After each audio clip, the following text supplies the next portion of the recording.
Warning, the following contains material that may be too disturbing to some people. Descriptions of violence, mature situations, and adult themes. This is intended for mature audiences. Viewer discretion is advised.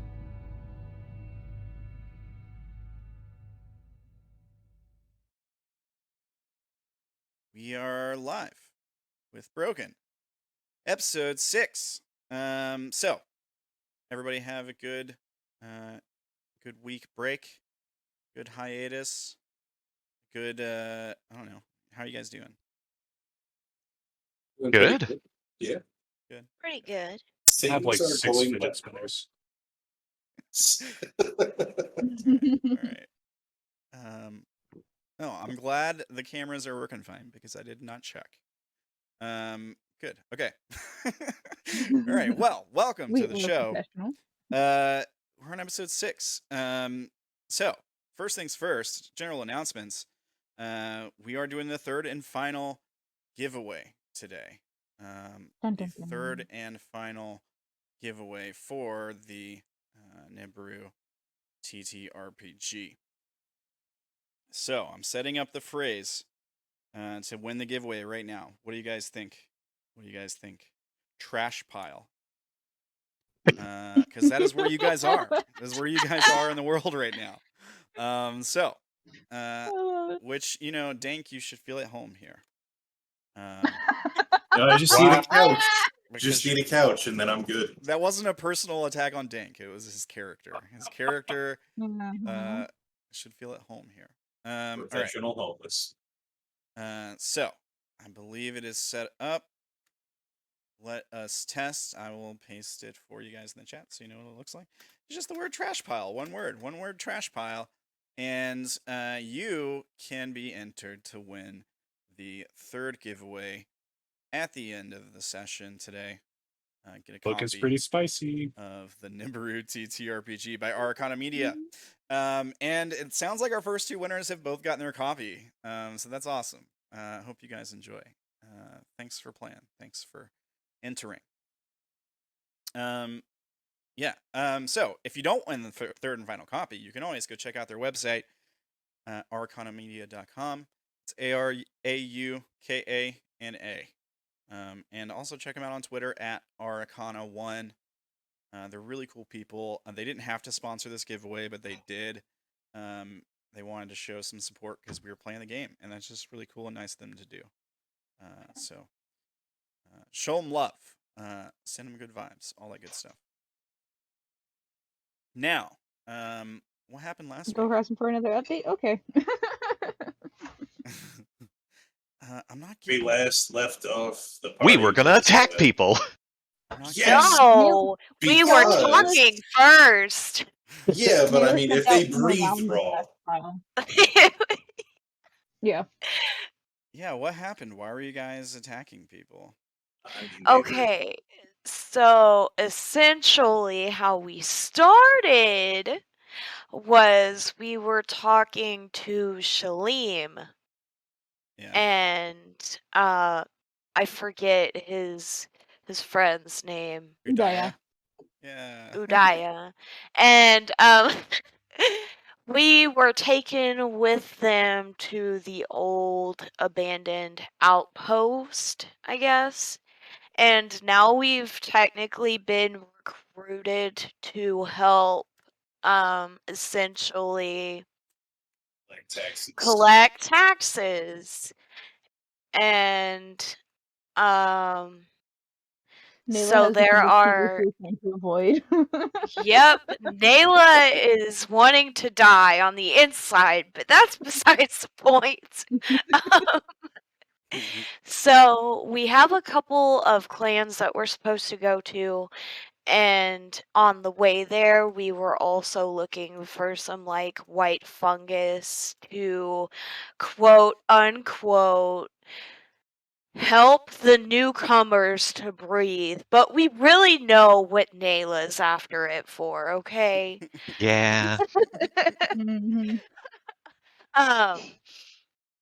This is So an while we intervention. were, yeah, that's not gonna be a thing. It's fine. Wait till Naela starts having withdrawals. Yeah.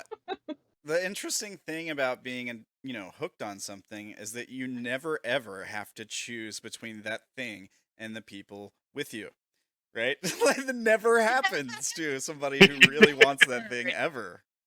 Never ever. Definitely. Nope. Never happens. This I is very cryptic. Naela's gonna totally move didn't to my state. steal the old man's last of his drugs. Yeah. It's fine. Yeah. Nope. Certainly not. So we were on the way to one of the clans with the leapers that were given to us. Mine's name is Yala. And then Cassidy decided to name hers Rudolph because why the fuck? I don't know. But we realized that we were being followed. Is that fucking good? And so I started, sniffing around, and others started listening to where their footsteps were. And we eventually got led to like this big, large wall looking thing. And the leapers were able to climb up that pretty easily. And then once we got up there, we realized that we were technically not seen still because they were expecting us to go down one of the other trails instead of coming up towards them. Yeah. Because nobody ever looks up. And so Naela is trying to calm down the situation, so she kind of steps out and is just looking around at them and just says, pretty much essentially, I mean you no harm. And then that's where we stopped. Yeah, perfect. Thank you. Yeah, I think we saw they were holding spears out, and one thing we saw like their muscles and their arms tense. They didn't like thrust the spear towards you, but there was definitely like some tension. Like what are they gonna do? It's supposed to be like cliffhanger, like ending.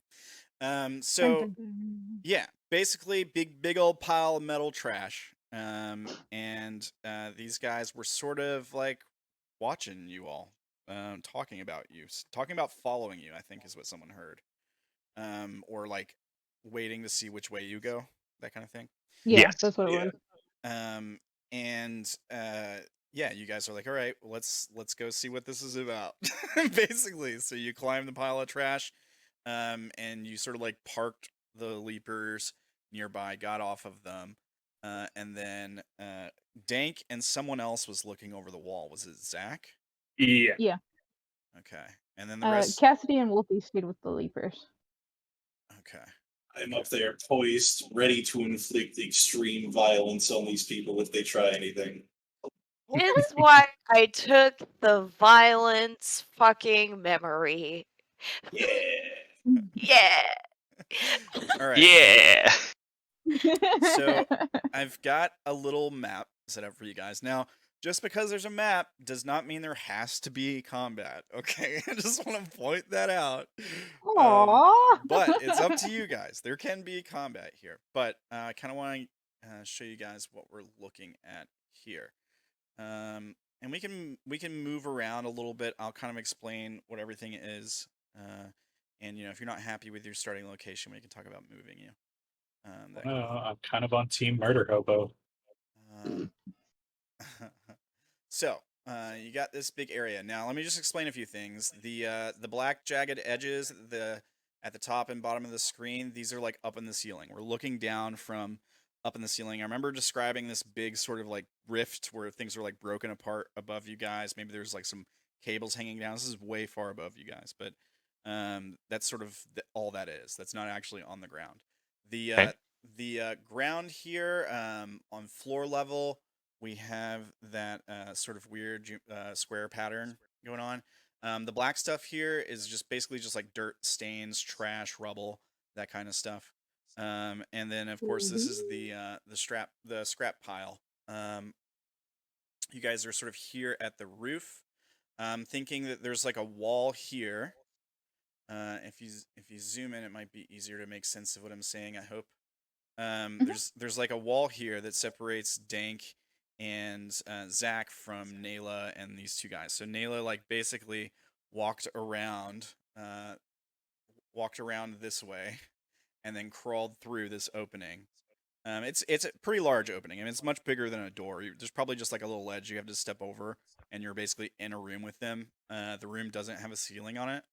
And Dank and Zack here have sort of like climbed up this scrap wall and are looking down on this conversation. I believe is what has happened there. Yeah. Now, if you guys wanted to like move side to side, switch places, whatever, you're welcome to do that. But I recall you guys rolled high on stealth, so these guys don't know you're there looking at them.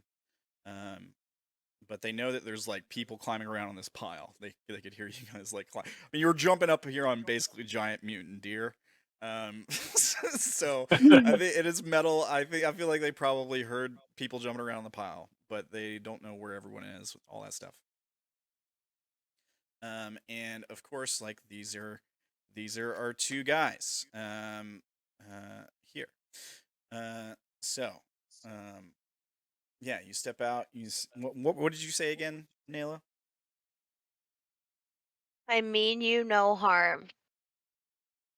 Because she saw how well it worked for me last time. Yeah, there's Be like not a afraid. there's like a pause, and one of them turns towards the other one, looks at him. Probably this guy turns towards the older guy, kind of looks at him. The older guy doesn't break contact with you, eye contact, and he says, "Why are you here?" Like still holding the spear up threateningly.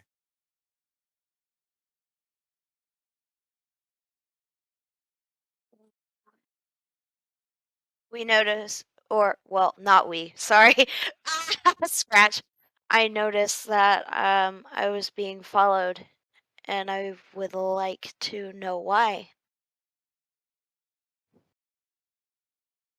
Yeah, he now gives a look to the younger one, who just stares coldly at him. And then he turns back to you, and he says, "It's good survival habit to keep tabs on everyone who comes through here, especially those who crawl around in our home." They still don't lower their spears.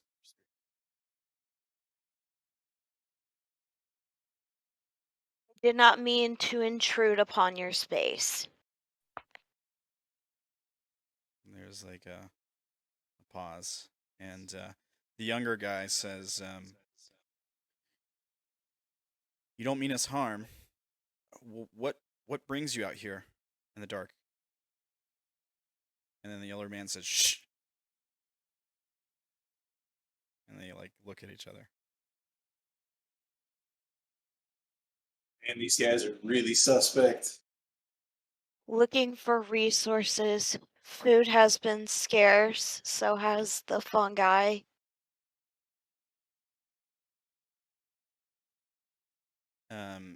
Yeah, the older man says,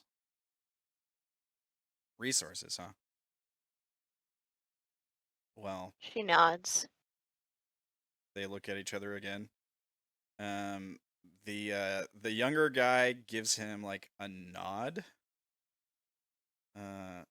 Somebody could try to like roll something to see if he's like saying like "kill her now" or like what do you think this look means? I'm not there. Sure, I'll do it.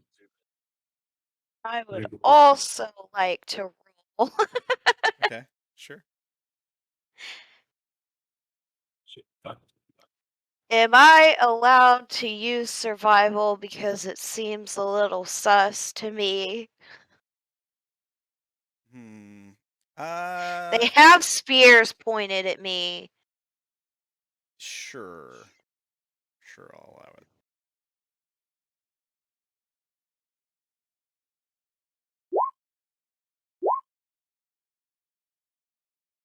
Hey, Okay. There y'all go.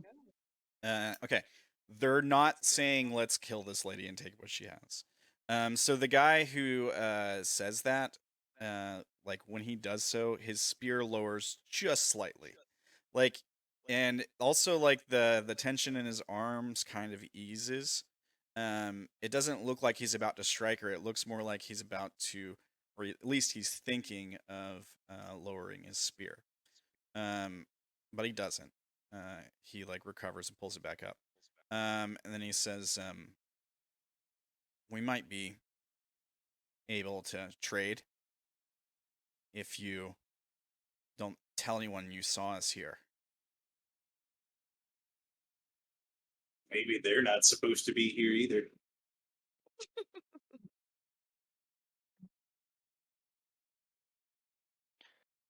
I give you my word. I will not speak of you being here. Yeah, the younger guy relaxes and lowers his spear. The older man sees him do this, and there's like this moment of like almost like he's chiding him, like don't lower your guard kind of thing. But then he just like sort of gives into it and lowers his as well. And he says, "We don't want others finding our stash here. Understand?" I understand. And the younger one says, "We have some things to trade. Are you looking for Crotch by chance?" I am.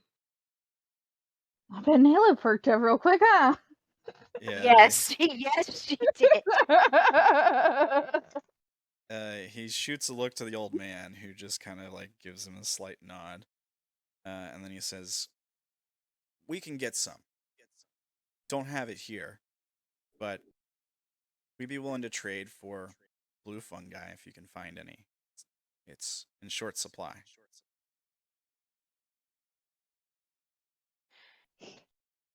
I can do that. Like, oh, it just so happens I'm going to pick up 2 tons of blue fungi. Yeah, you're Right. not telling them that, but Yeah. Might not like the fact that we're working for the tax peoples. yeah, no, we're not telling them that. Oh, hell no. Well, Let's we'll one of figure us it get out when killed we real come quick. back with it. Yeah. The when he says this, like the younger guy's eyes kind of dart to like a nearby piece of metal that's sort of just like haphazardly leaned up against a wall. His eyes Note just to self, that's where their stashes. Come back and rob them later. yeah, his eyes dart over there. I mean, you guys rolled pretty high on trying to like read the situation, so yeah, and the younger guy looks back at you and he says, are you guys vagabonds?" There's like this awkward pause. The fuck does it matter? I mean, I'm my not there. I can't say anything. God. Oh my god. You should probably try and read their expressions and see if they like. Yeah, I want to try to read their expression after they say that. Turn the Sure. question back on them. Are you vagabonds? That's a good one too. Yeah. You could do that. So I think this would be more of like a social interaction thing than a survival check. I wasn't gonna use survival for this. Okay. Because the situation is calm, so. Yeah.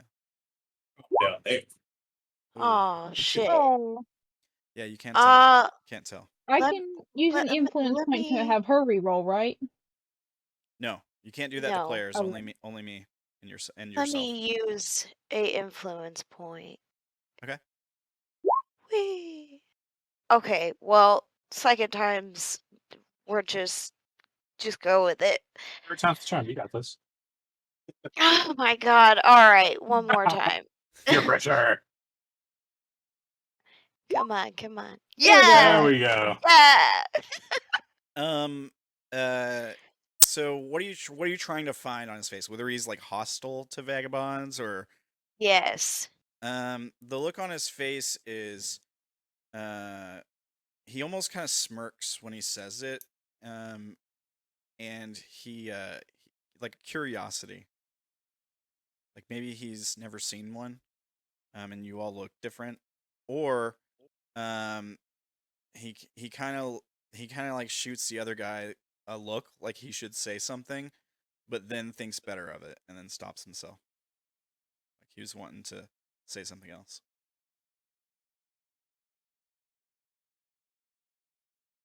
It's not a hostile look, but it could be. It could definitely be interpreted as like, if they are vagabonds, maybe we could profit off of them, or like take them as suckers, kind of thing.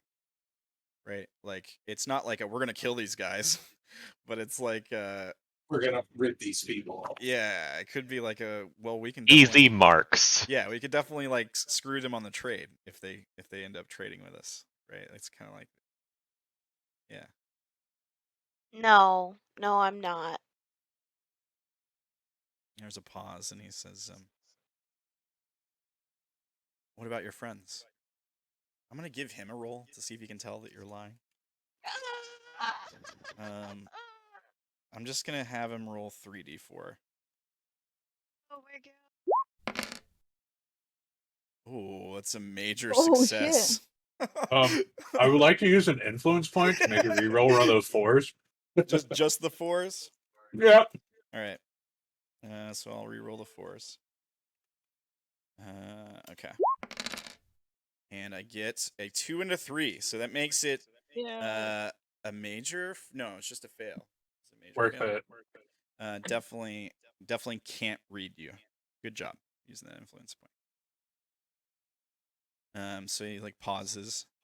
He seems satisfied with what you said. He says, "What about your friends?" They're not either. And then there's another pause, and he says, "You all here for the shadow?"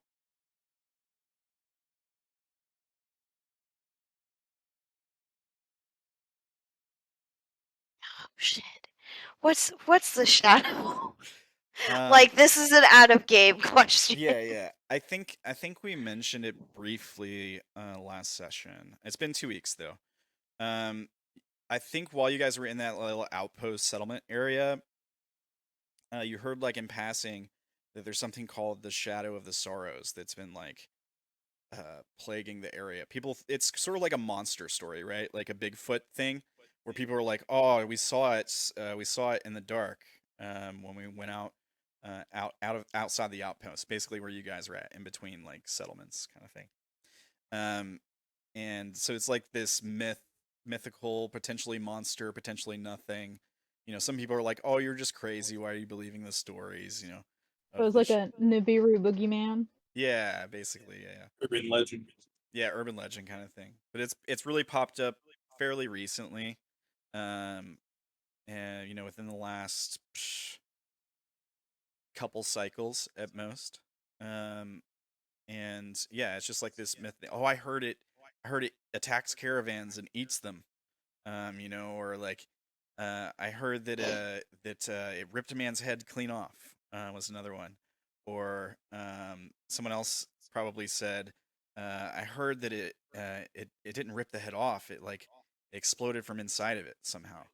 It like ripped the skull off from the top, or something like that. That probably would trip an alarm bell with you guys.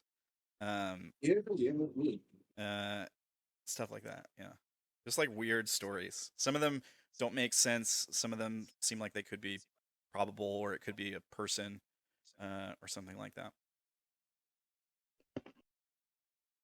So they asked if we were here for that? Yeah, like if you're like here for it, basically. Like if you're hunting it, or were you sent out to take care of it? Something like that.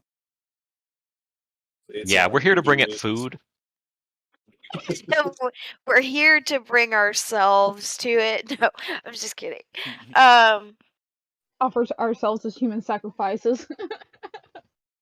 no, not Oh, we're in that kind of cult. I particularly. see. So you say no, not particularly. They nod, and then the older man says, "The Arku would never take care of a problem like that for us. You should be careful. You go through the place where the path splits. Stay left." Thank you. Yeah, he nods. He says, "We think it goes down that way too, but the attacks are less common.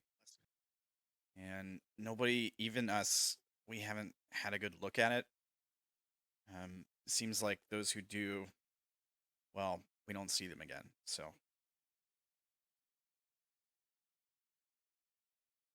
I'll make sure to let my friends know to be on their best guard.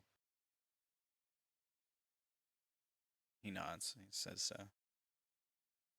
"So, about that trade, do you have what we're looking for?"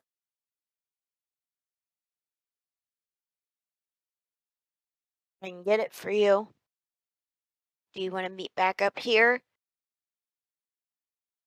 Yeah. They look at each other, and the old man just like turns back to you and he says, "You meet us here. When you get it, how long?" Shouldn't be too terribly long. We will. How much further was it to that outpost or colony that we were going to? I think it was like an hour and a half's travel or something like that from here. Okay. You guys have sort of just set out. We like. Oh, so we just set out for it then? Fairly Yeah. recently. Like you're still kind of close. I think it was because you guys had 3 days to make 2 trips. I think it was like a few hours at most to the sec. The second one was the furthest place. The first one's relatively close. I think it was like another hour and a half or something. For some reason that sounds right, but I'm looking through the thing now to see if it says.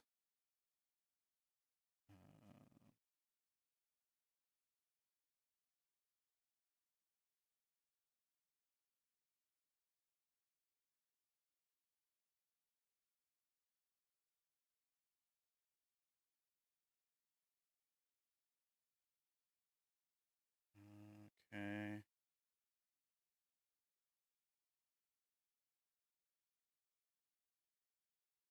Yeah, hour and a half march to the first location. And how much time would you say we've gone through already? I'd probably say at least 20 minutes of solid travel, maybe 30. But it's been basically straight corridor so far. Like it just opened up here for like this sort of open area. It's sort of like a open plains area here. But you do know that ahead there's 2 more corridors. Shalim also told you guys to take the left one.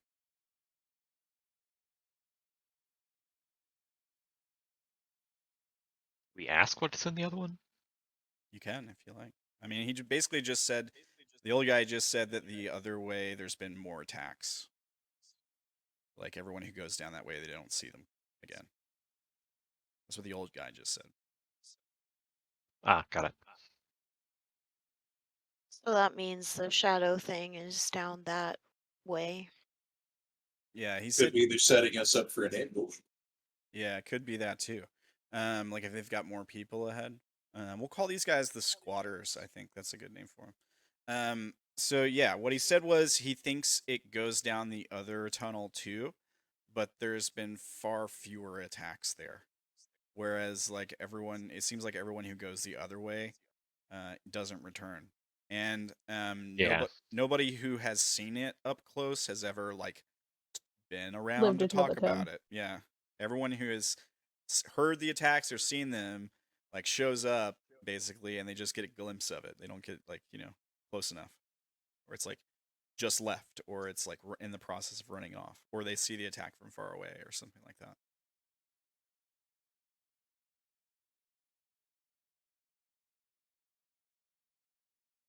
Right. Okay. How much blue fungus would you say Naela and Ernest initially had? Oh,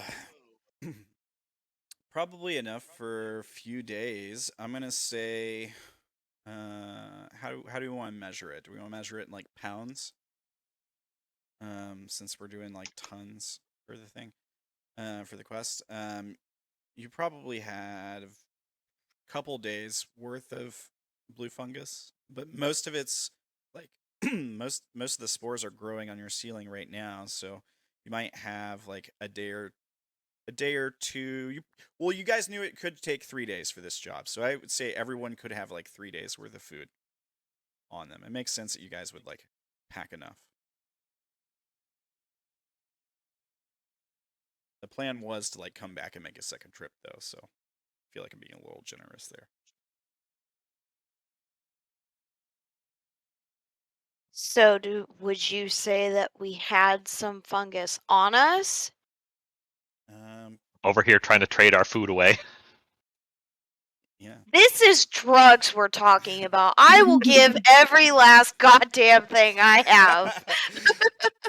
I'd say At like least for Go myself. ahead. Cassidy would. I'm pretty sure you would know Cassidy would be sick enough to share with you. yeah, I'm gonna say yeah, I'll let you guys all have like 3 pounds of fungus that serve as your rations. Delicious. Like 1 pound a day, basically. Yummy, yum.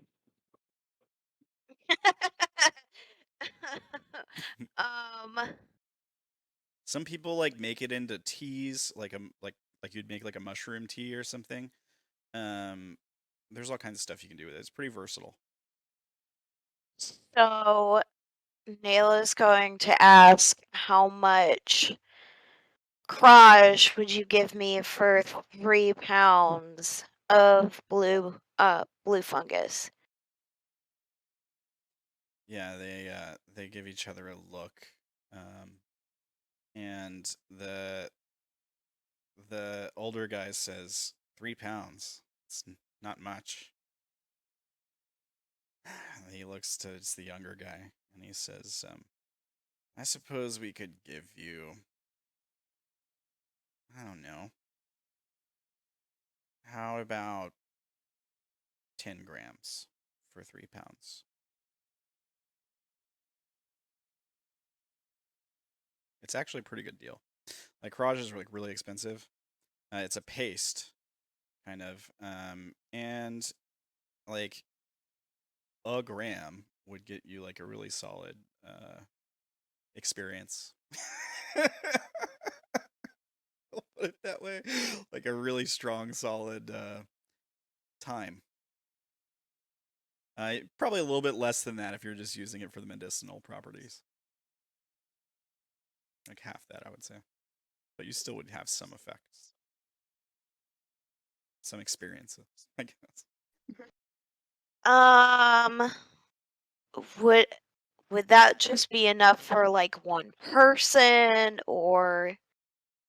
I mean, it'd be enough for you for like, if you tried to stretch it out, like a couple weeks probably. At most. Like 2 weeks, I think.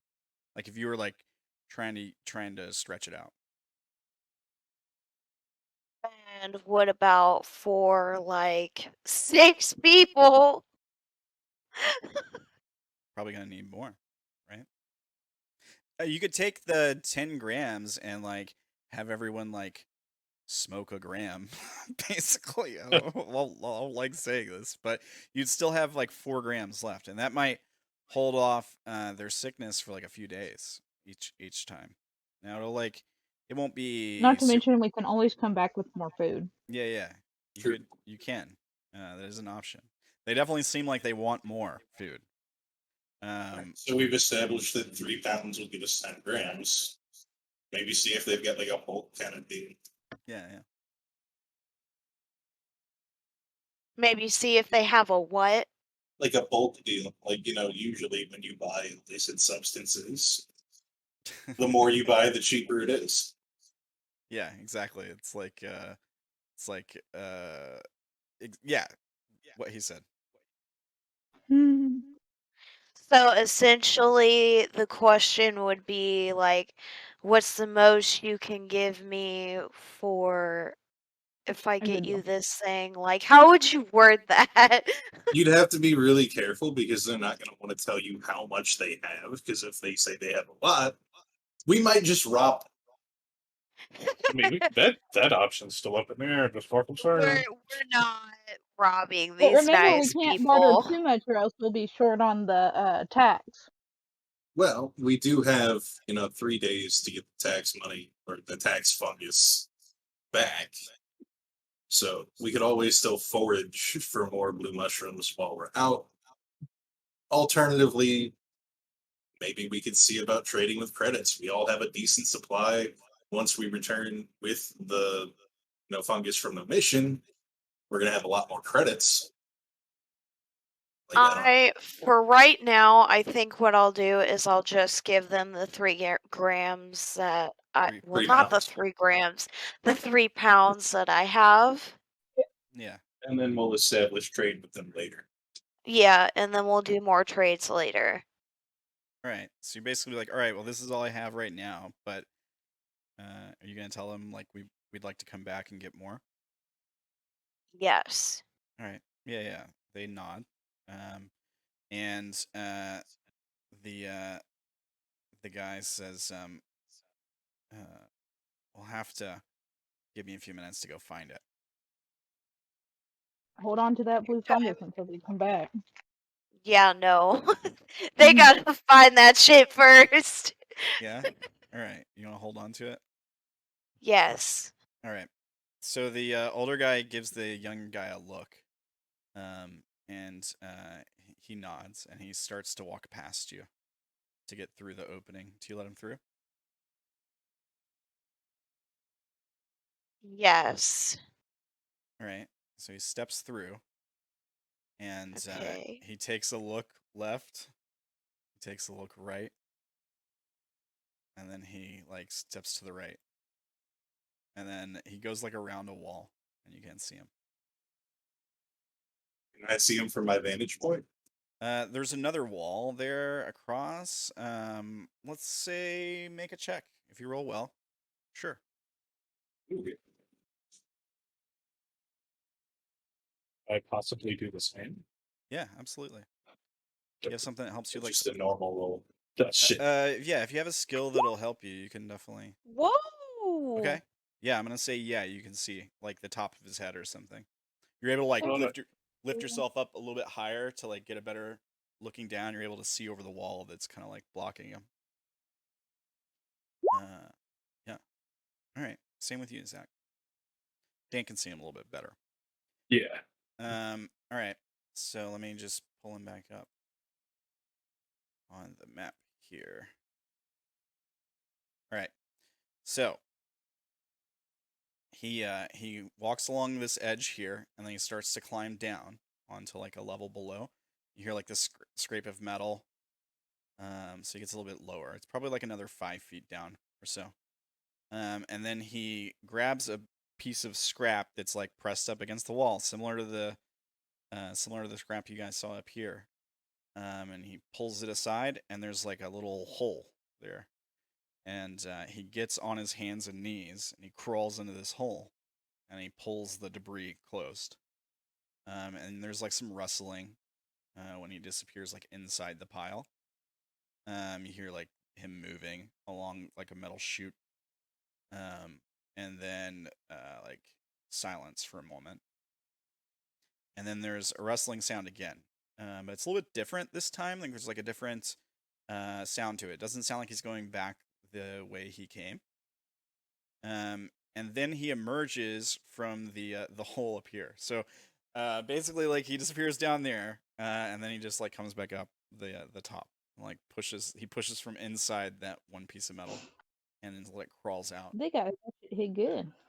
And then yeah, he Not good enough. He approaches you Yeah.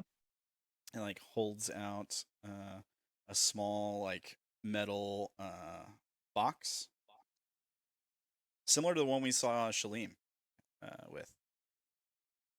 And he says, "You have your own thing, right? Like your own piece,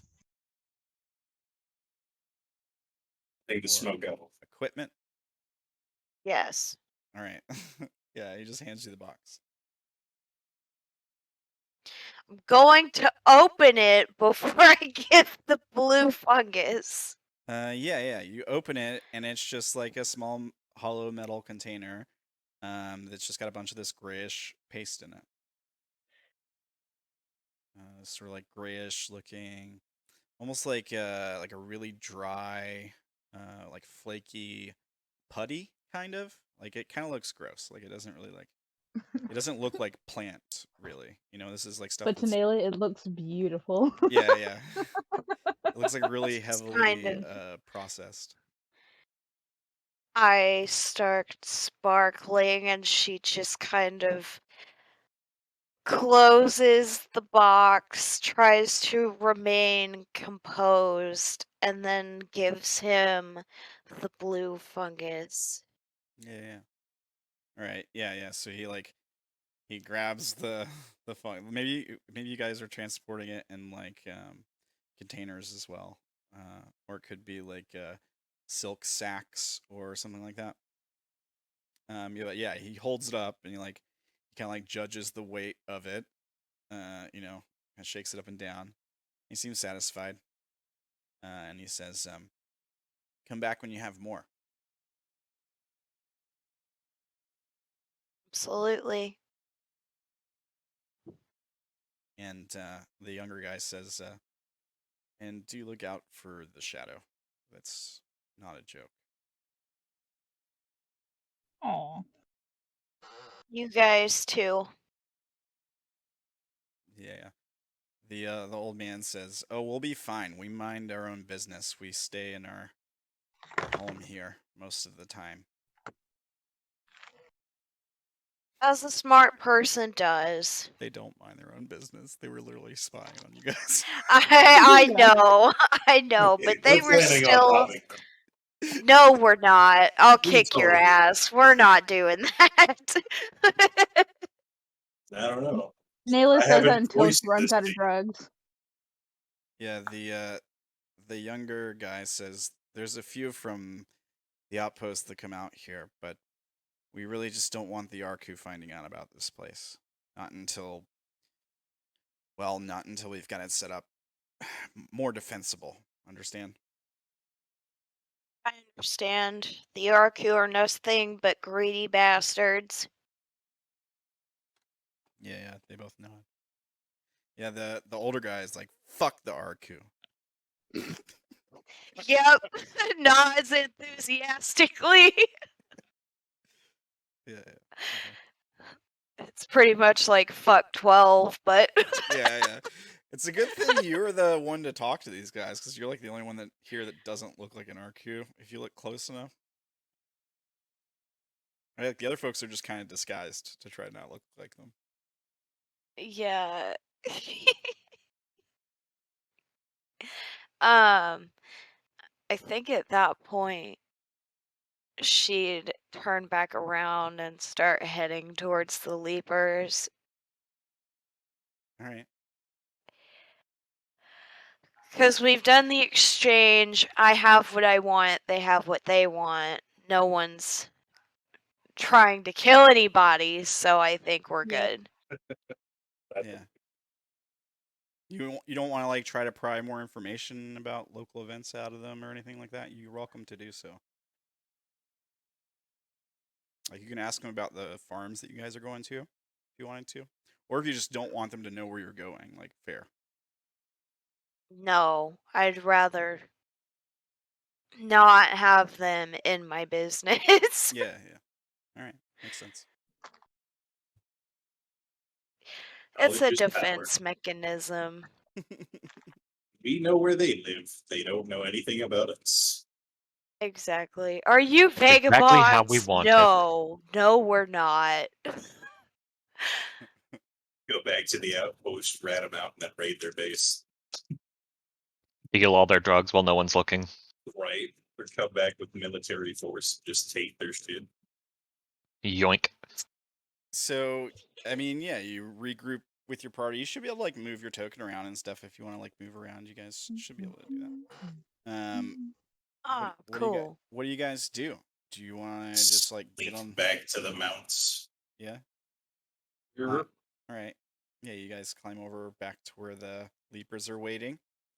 How have the leaper? What has Derrin and Cassidy been doing this whole time? Cassidy's been petting the leapers for entertainment. All right. Make an animal handling check. Please don't piss them off. Please piss them off. You pet it wrong, and it just like rears back and kicks you off the scratch heap. they're fairly well disciplined. Like things can't go really wrong. I'll give you mine. She's stubborn. Yeah, I'll give you a +1 because they're like semi-domesticated. Right? They're basically trained. Oh my God! Nope, Redo that shit! Oh my God! Like, rears back and eats you off the pile. Yeet. You just die. No, you just don't get eaten far. Spin another one. It's not as bad as a critical failure. Rule of 3. One more time. There you go. All right, so you spent 2 influence points. Yeah. All right. Get out. Could you imagine that rule of 3s? I would just get like yeeted off the cliff. I mean, Rudolph is still pissed off about his name. He said, "Fuck you, bitch." Yeah. I mean, they store their power in their antlers. Oh my God. So things can get bad with that. Okay. Yeah, but would you really want to waste your energy on something like that when you can just yeet them? Yeah. So you run your hand along its back, and yeah, you feel like the sort of like magnetism, static feeling as their feathers like part around your hand. They almost like respond to your touch, and like the hair on your arms sort of like stands up, and yeah, they seem to like not mind you petting them, basically. Awesome. Yeah, they respond positively to you. Yeah, you feel like I don't know, have you pet him before, or was it just Naela who had pet him? Yeah, I've pet him before. All right. It's more of like a, you know how you can like pet a horse to like keep them calm and stuff, so that way they don't get too antsy. I'm gonna be really careful about just having you guys make a roll for funsies for now. That critical fail could have been really bad. It's just You forget this system is set up to be deadly. Yep. Yeah. Yeah, literally. Oh God. All right, so you guys just gonna gather your things and keep going? Do we notice Naela being like happier than normal when she comes back? Well, Dank. Yeah, do you show us the drugs? Yeah, Dank and Zack saw the whole thing. Well, I mean, like me and Wolfy, do we see like the change in Naela's attitude? Oh yeah, she's definitely more excited. Yay, drugs. Yay, drugs. She's just all like, yes, fucking finally. Did something good happen? It was actually like a really good deal, by the way, too. Like, you basically traded like essentially what would be like $15 worth of food for like, I don't know, $60 to $100 worth of product. Nice. Yeah, but they were starving. They were starving worse than we were. Yeah, exactly. They're really desperate for food. So yeah.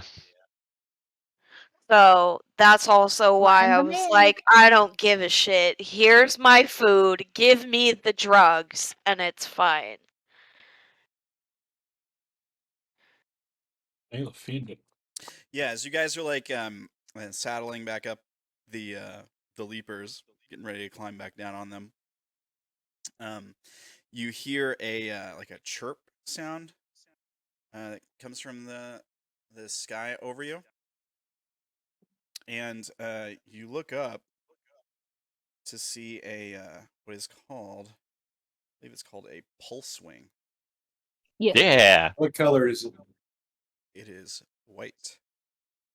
Oh, It's where the Yes. good drugs are. it's Yeah. it's circling overhead. Maybe So it knows Oh. where their you stash have the is. drugs. Yeah, or We it's like found where the white it's pulse like wing is. theirs, and that's how they get their shit, right? like that's a possibility. It's just, like, Yeah. circling overhead. Have I showed you guys a picture of the pulse wing before? Yes. Mm, We bought the Have sculpture. Oh you? yeah, you bought a sculpture, so I had him last week, didn't I? Yeah. Yeah. Okay. Okay. Oh, my eye itches. But yeah, you see a white one like flying overhead. It's just like circling up above the top of the pile. It just came out of like some debris. It must have been perched somewhere, like up above you guys in that ceiling. So we know that potentially there's more here. Yeah.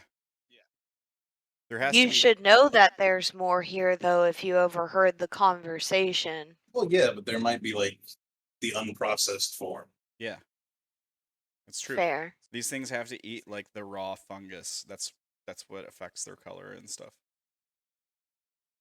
So yeah, there's got to be some of the raw stuff here.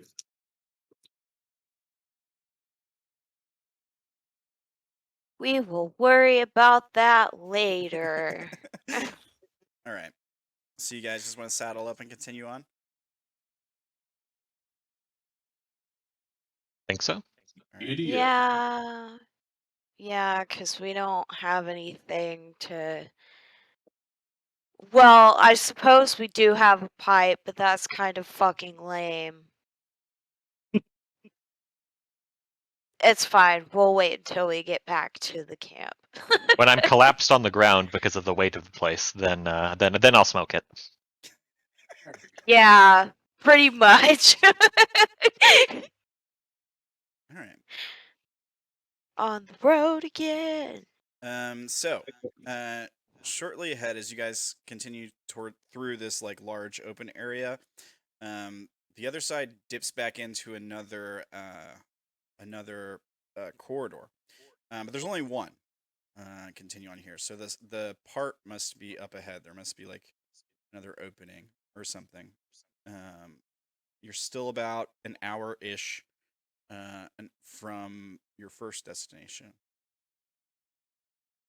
The corridor ahead looks dark but fairly sparse. There doesn't seem to be. There's some lights. There's some dim lights in the distance. Just looking at the entrance to the corridor, but it's so long that the lights don't reach the other end. So probably at least like a mile or two long. But there's not like debris and stuff here. The floor is fairly. I hesitate to say clean. There's still like dirt, dust, that kind of stuff, but there isn't like wrecked machinery and stuff that's broken off the wall in this corridor. The walls are fairly smooth, and the floor is also like fairly smooth all the way forward. Okay.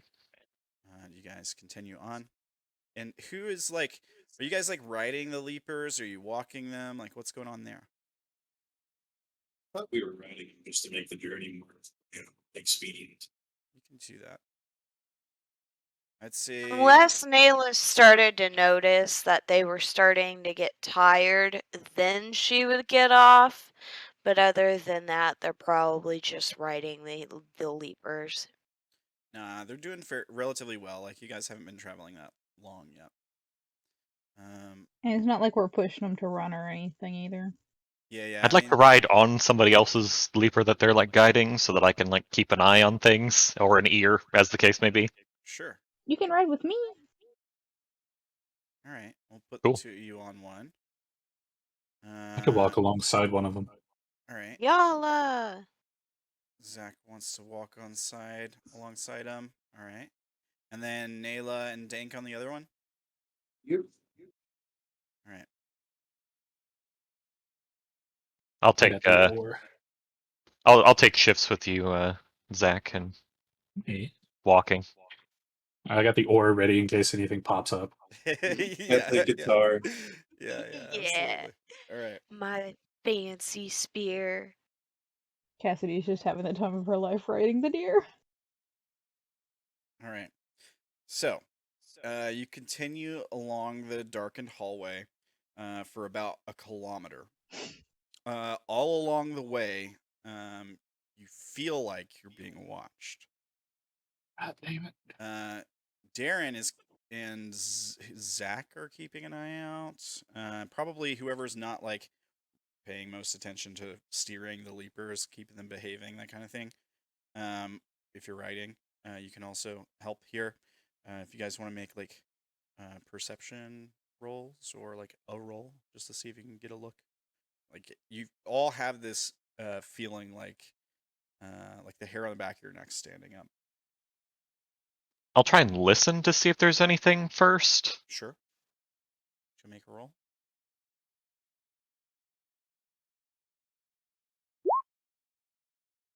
Hey, Yeah. Damn. Woo. All right. not a bad roll. Dang. Yeah, Dank, you can roll too. All right.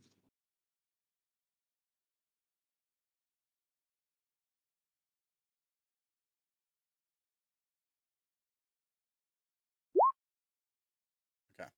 Oh. Dank, you don't. I'm spending influence and reroll. Okay. Yeah. Ooh. And Oh. another. There we Oh go. my god. Okay. All right. So we got 2 savvies and a regular success. Okay. So, the Zack, you Mhm. feel like you faintly hear something, the dripping of water, like what you guys were hearing back in one of the previous rooms, where it almost was like there's a lot more of it then, but now it's distant. Now you guys travel a kilometer along this hallway, but the sound never seems to get closer or farther away from you. The sound of the water, it stays the same the whole time. You don't ever see water, like the floor is not wet in here, but you just like hear the sound of like dripping water, and occasionally like intermittent like animal chittering sound. Occasionally, almost like if there was the occasional like rat in the wall or something. It's not like aggressive. It doesn't like seem to follow you guys or even approach you, but occasionally do hear like a chittering sound. The two of you got savvy successes, Dank and Derrin. You occasionally hear what sounds like footsteps, like bare feet on metal in the darkness ahead of you. It always stays just out of the light ahead of you guys. Oh, here's what the corridor looks like, by the way. Let me pull you guys over here. It always sort of stays just ahead of you guys in the darkness, like moving away from you. So like as you guys approach, whatever it is, that's like it's some kind of animal or maybe a person, but it sounds like bare skin on metal. It seems to retreat from you as you're like approaching, and it stays far enough away that it's like in the dark, like you can't see it. Mm. It's the shadow. Well, shit. Another thing that jumps out to you guys long before everyone else sees it is like up ahead you see like some smearing on the wall, like some, it's in blue, and so maybe like the dim blue light kind of makes it hard to see until you get right up on it, but you guys see it up ahead of you, just like it looks like a pattern or uh, something smeared on the wall, like it could Yeah, be. I'm studying that pattern. Yeah, you're looking at it as you guys are approaching it, and it looks like if you point it out, or if you guys get close enough to where Naela sees it, she doesn't have to make a roll. Once you guys pass by, you'll see it. I mean, the corridor is fairly wide, but you're still going to be walking pretty close to it at some point. It's the local dialect is what it is. And it looks something... Let me pull it onto the screen for you guys. Something like this. Let me blow it up. This. Smeared on the wall. What's it say? What's it And it's say? smeared in like blue. Naela, do you read it? You can read it. Yeah, she can read it. When you take a look at it, you don't have to make a roll or anything because you know the local dialect. I think it's called Zarathustra or something like that is the name. Thus spake Zarathustra. Yeah. And it says the shadow is near. Oh shit. Does it look fresh? Do you want me to like investigate it? Like check it out? Yeah. Yes. You have rolls that'll help I you with taste that, it. right? What does it taste like? Just kidding. Yeah. You It have tastes like like blood. investigatory stuff, don't you? Dank? No. Or you can like have somebody else help you, or what you can help somebody else, like whatever you guys want to do. I mean, I have at least one. I don't have any. I was just gonna go with it. I have attention to detail. Okay, we'll have Yeah, you you're the best one to do that then. Naela, I'm gonna say your survival would apply here. You want to help me with that, maybe? Okay, then that would be a +2 if I'm helping you. Well, it's +1 when you help somebody else. Well, yeah, but I have the attention to detail, so that'd yeah. be Yeah. Total +2. Sorry. Yeah. Okay. Or do you want me to do it and get a +3? That might be the better option, obviously. Yeah, we should probably do that. Okay. Oof, barely. I know. So wow, so all those dice in 1-4. All right. So it's definitely smeared blue fungi on the wall. And it's Oh, that's a waste. yeah. It kind of leaves it with that sort of like glowing look. It's fresh, this is like fresh raw fungi. Somebody like had just picked it and smeared this like with their hands on the wall. And so it kind of like, gives that sort of like bioluminescence look. And it's probably been here for at least I want to say like at least a week, so like 7 lapses ish. So she would relay that to you guys. Well, they have been saying they're seeing sighting with this one as well. Oh, If this is a week old, well, help you guys see. We don't know what kind of creature this is or what its patterns are usually like. Yeah, I would also say with survival, you can tell it was made with human hands. Like you can see the finger marks. It seems to be made with like a hand. Okay. It was like made by a person. But Yeah, I'm talking about like the shadow in general. We don't know what that thing is. Yeah, exactly. So we could continue on and potentially still be just fine. Or we could continue on and die horribly. Yeah, or we could take the other path and more than likely die even worse. So she'd kind of stop her leaper and turn to the rest of you guys, and she says, I'm still willing to push forward. What do you guys want to do?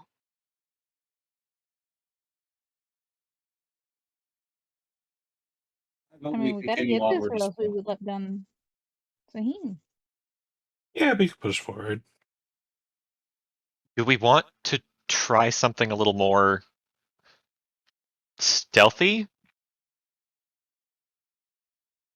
I mean, if we have the main group stop here, because I don't know about you guys, but I've been hearing something that's just been kind of ahead of us this whole time.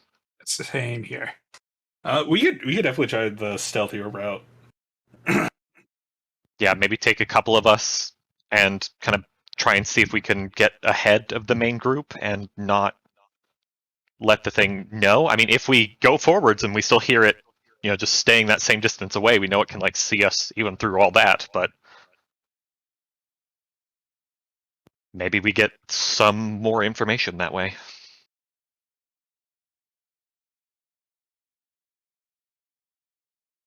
Let's That's try not that. a bad idea. That's very smart. Who wants to go? I should probably be one of the people to go. So what's the plan, to send you ahead? Send maybe a couple of people ahead, like sneakily, and kind of do it almost under the cover of dark. Because I don't know if those. I know there are some blue lights, but I don't know how stealthy we can be like that. Yeah. Who else is sneaky? Most I know of how them to blend stealth. in, but And you do know, Dank. like, the things around here. They could bring up If the it's a beard creature. in case something goes south. I was almost thinking of leaving Dank here to confuse whatever it is even more. Because if you stay here and play your music, that Yeah. could cover our footsteps. That's true. the more we have to mask our footsteps and to mask ourselves in general, the better. Yeah. My only thing is, if it masks y'all's footsteps, it's probably going to mask the other thing's footsteps too. That could be the case, yeah. But if it's also bigger than us, And if we have Dank play songs that we know, we'll know when they end, and he can pause, and we can pause and see if that thing is still moving, because it won't know when we're going to stop. They're playing the bass line from Rage Against the Machines, Know Your Enemy. Yeah, is that the plan? That is the plan. Sure. All right. I'll go ahead and stealth ahead with Darrin and Naela. All right. You guys go ahead and move your tokens. I guess I can do it for you too. Derrin, Naela, and Zack are scouting ahead. Yep. yes. All right. Dank's slapping that bass. All right. Slapping the bus, or whatever the thing is from the movie. All right. Oh my god. All right. So, those who are trying to sneak, why don't you roll sneaks? If you're playing your thing, roll for playing your thing. There we go. Holy shit. Holy shit. Holy shit. There we Nice. go. Fucking jamming. So you get to create a new positive memory from that, right? That's going to fill up my journal sheet too. Hey! Nice. There you go. Oh shit. There you go. So you get I a would plus. like to use an influence point. Yeah, okay. Spend an influence point and re-roll. Go for it. So you get a +1. You get a +1. Let's see here. I can go look for the specifics. You automatically succeed on the roll, be +1 to what you're doing at the time. And if you know what you want the memory to be, you can tell us.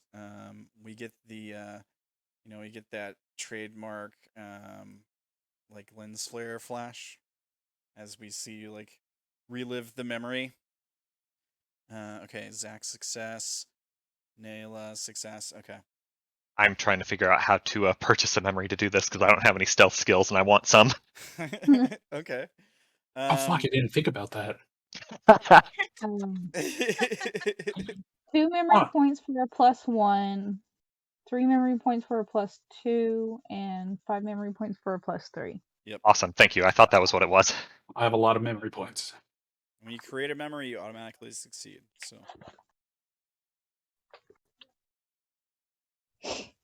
Yeah, I'm gonna go ahead and do. Yeah, I'll do a +1, spend 2.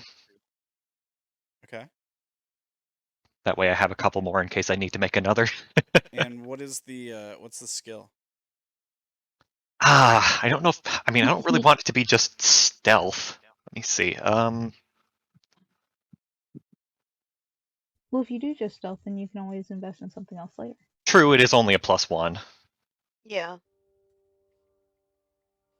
Yeah, I'll just do like sneaking. Okay. And then if I am going to use my memory, it's an automatic success. Yes, I am going to use my revelation and put it one spot over, and when I make the memory, I can do something that was previous to that memory and get some points for it. Okay. I'm also going to create a memory. All right. So we have 3 The people. memory I'm going to go for is going to like add on to my distraction one. Okay. So instead of having +1, I'll have like a +2. Memory is going to be, I remember drawing attention away from my squad in covert operations, making a lot of noise and causing a scene in order to provide cover for my squad mates. Many times a front man is needed for distraction and misdirection, and Dank fills that role exceptionally well. Yes, you do. All right. So, you do a good job too. Maybe you just like, maybe it's luck. Maybe you just know to stick to certain either low or like high frequencies, and it doesn't like impair their hearing because they're closer. But like anything that's further off in the darkness, it would be louder to them. Maybe it echoes off the walls, certain frequencies or whatever, like resonant frequencies or something. But yeah, you're able to do this really, really well. The best you could possibly do it. So congratulations, success. Does anybody else want to describe their new memory? I will think of one later. Okay, that's fine. Mine was going to. The basics are going to be him sneaking through a ventilation duct system to try and get something that he was on the job for. Yeah, okay, cool. Yeah. Now I need a new journal page. All right. Hey. Yeah. You should be able to generate one, and I'll just move it to the folder for you. And we get a new quote. We How do I do. Don't get new detachments. How do you generate? I think it's on your No promises. sheet. Yes, it's on the character sheet. Let me take a look. So character sheet. At the bottom it says add journal page. You click that. Oh.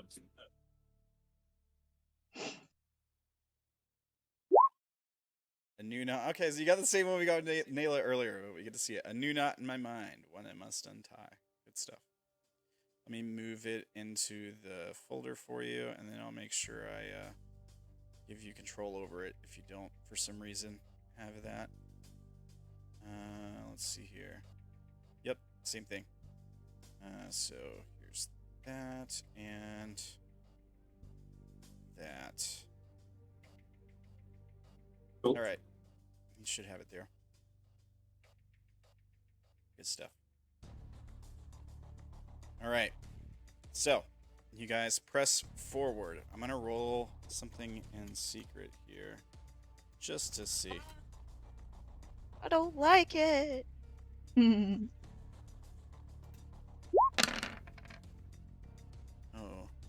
Oh, that was D6. Hang on, I did it wrong. I don't know why, but I want to roll D6s all the time. Ooh. Okay. That's okay. Still, okay. So, the thing I rolled, I'll just go ahead and tell you guys. The stream gets to see when I do private rolls, but they got 3 1s in their roll, but they still had a 4. So it was a success. Oh, dear. Now, it's not as good as a critical success. But Can we make them re-roll the 4? yeah, I guess you can, yeah. Great.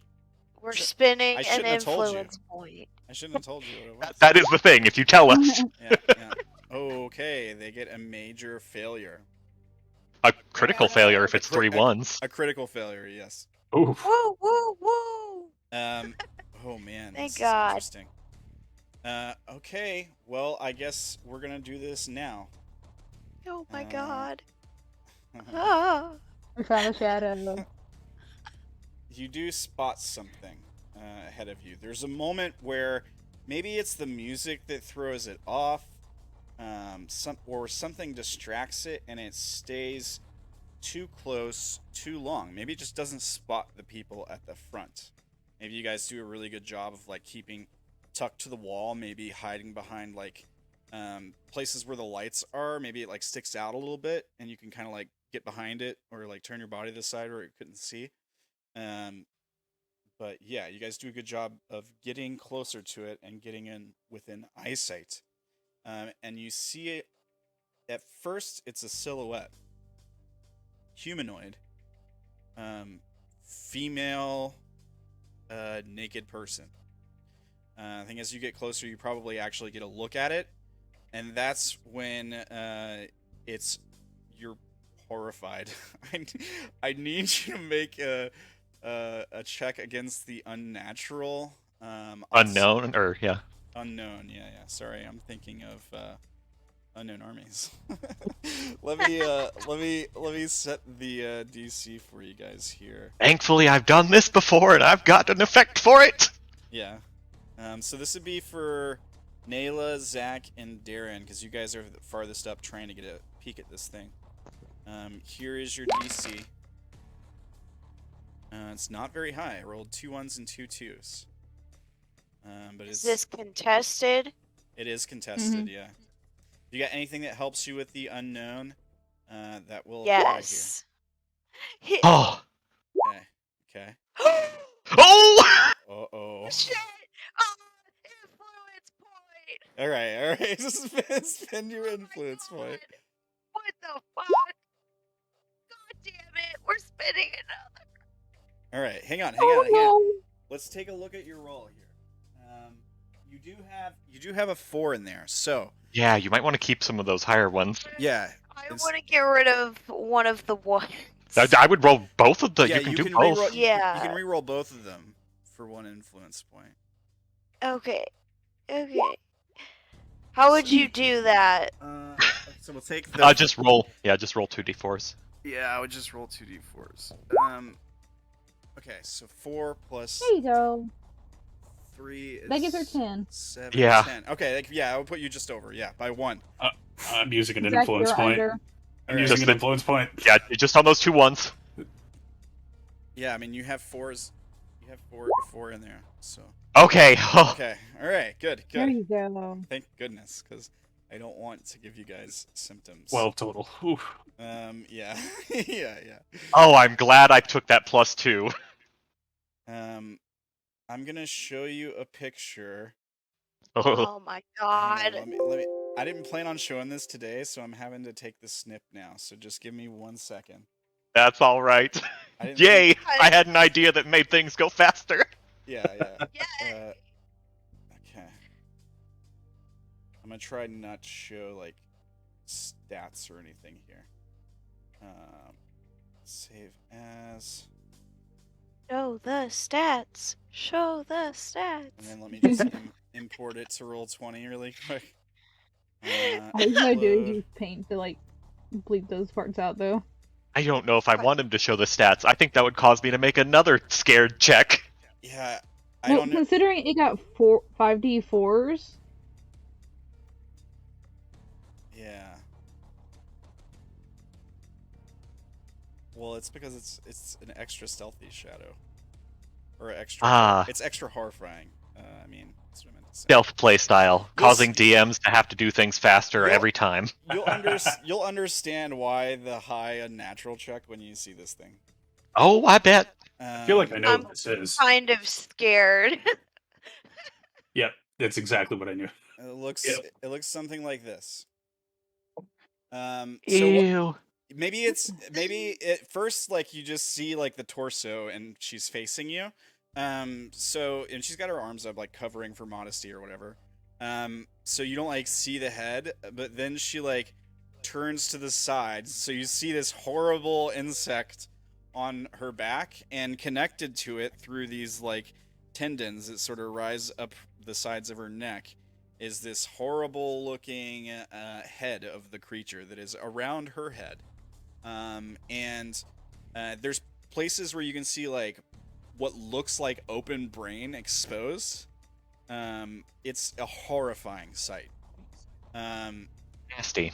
Yeah, but you get a pretty solid look at this thing, and then you see its mouth thingies move as it like chitters, and then retreats back into the darkness. And it moves away from you all. It doesn't seem to know that you saw it. Like it thinks it's still hiding. We need to kill it. We need to kill it. I don't know, man. Does anybody have any bug spray? Yeah. Also, like, I don't know if you saw, but like on the side, on the front where its eyes would be, there's like 3 insect eyes on each side. Like it looks like a giant like cricket or cockroach that's like melded with a person. Like it's attached to her back and head. This is the mermaids all over again. Literally. I think I like the mermaids better. It's pretty bad. It's pretty horrifying. Is this the head crab thing? Yeah, this is the head crab thing I was talking about. Yeah. No.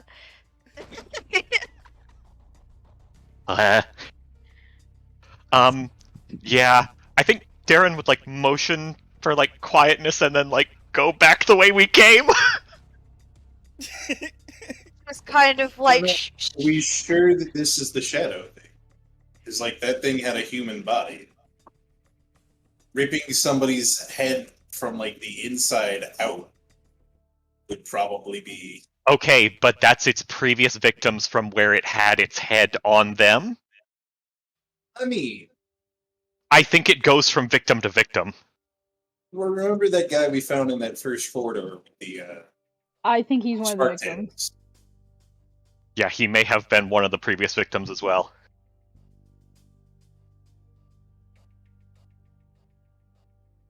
Just like the mermaids, the bodies that they take can't last forever. They rot away because they can't like sustain that. I think that's probably what happens with this one too. This needs to be taken care of. Who does Naela know what this thing is? I mean, once we get back, we'll ask. Are we back at the group? I mean, I figured we were at this point. Yeah, you can definitely like regroup with what you just saw. I don't know, Okay. Naela. Do you want to make a check and see if you've ever like encountered one of these things? What would the check be, though?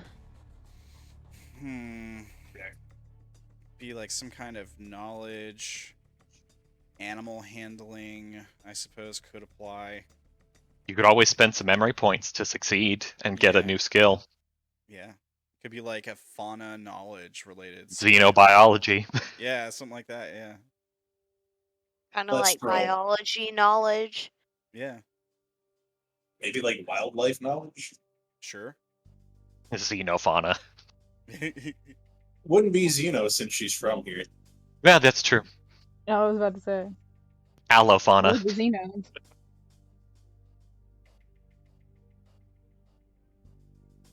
Okay, yeah. We'll make a new memory. I'm gonna put +3 in it to biology knowledge. Ooh. I know. Yeah, do you want to make that a little more targeted? H instead of road. Maybe zoology? I know what the memory is, unless you have something particular you want to do for the memory. I know what I don't have anything particular. Alright. Put your memory and give yourself your plus however many points you're spending. I'm spending 5, but I don't know what specifically I should word it as. What do you I want would to say Something about seeing and getting to know many different kinds of the local wildlife. Oh no, Ramblin has the memory. She's saying she doesn't know what she wants to add the call the skill. Yeah. I would say if you don't want to do specifically biology, I would say zoology, which is the study of animals. I think that would be fine if that's something you want to do. Since you're maxing it out anyway. Would that be applied to all animal knowledge though? Yeah, I would say yeah. It could be applied to like knowing how they work, what they are.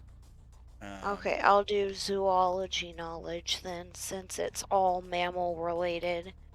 All right. Zoology is all animals. It doesn't matter whether they're mammal or not. Yeah. Okay, cool. All right. Yep, you can put the memory in there whenever you want. Here I'm gonna describe the memory to you, and you can write it in there right now. It's gonna be fairly short. Okay. I remember crawling my way through tight spaces in the dark, hearing the sound of my legs rubbing against each other, my mandibles chittering. I remember seeing a large creature step by me. It doesn't know I'm here. I leap towards the creature, and I feel my appendages sink into its spine, and my head beginning to segment as I take over this creature's mind. And then that's the memory. That's the end of the memory. Fucking metal. Alright, Sam, I'm gonna need you to... Because my fingers started typing the wrong goddamn letters. Alright. Let me take a look. So I have crawling my way through tight spaces. Is that what you said? Yeah, in the dark, small, tight spaces. Here, let me pull up your sheet and oh, that's your regular sheet. I need to look at your journal page here. This is on your second page? Yeah, I see. Okay. Pulling my way through tight spaces in the dark. I hear the musical sound of my legs rubbing against each other. So this thing's some kind of frickin' monster cricket or grasshopper. Yeah. And my mandibles chittering with, we'll say, anticipation. As a large humanoid creature passes by but doesn't notice me. I feel myself leap towards the creature and sink my appendages into its spine and feel my head begin to segment and attach itself to this creature's mind as I merge with it and take control. All right. Patient. Huh? Patient? What is that? Joke from earlier. Oh. I not know. God damn it, Wolfy. This guy gets it. So yes, it gives you automatic Over success my on head, the under roll. my feet. And here, I'll kind of like look through the creature's description and like we'll just read off some of this stuff. Life in the Umbra, the true Umbra, is barely known to the humans of Nibiru. Although manned expeditions have helped not just to record but also to capture and study specimens of previously undiscovered species, the fact remains that the creatures of the darkness will remain largely a mystery for the time being.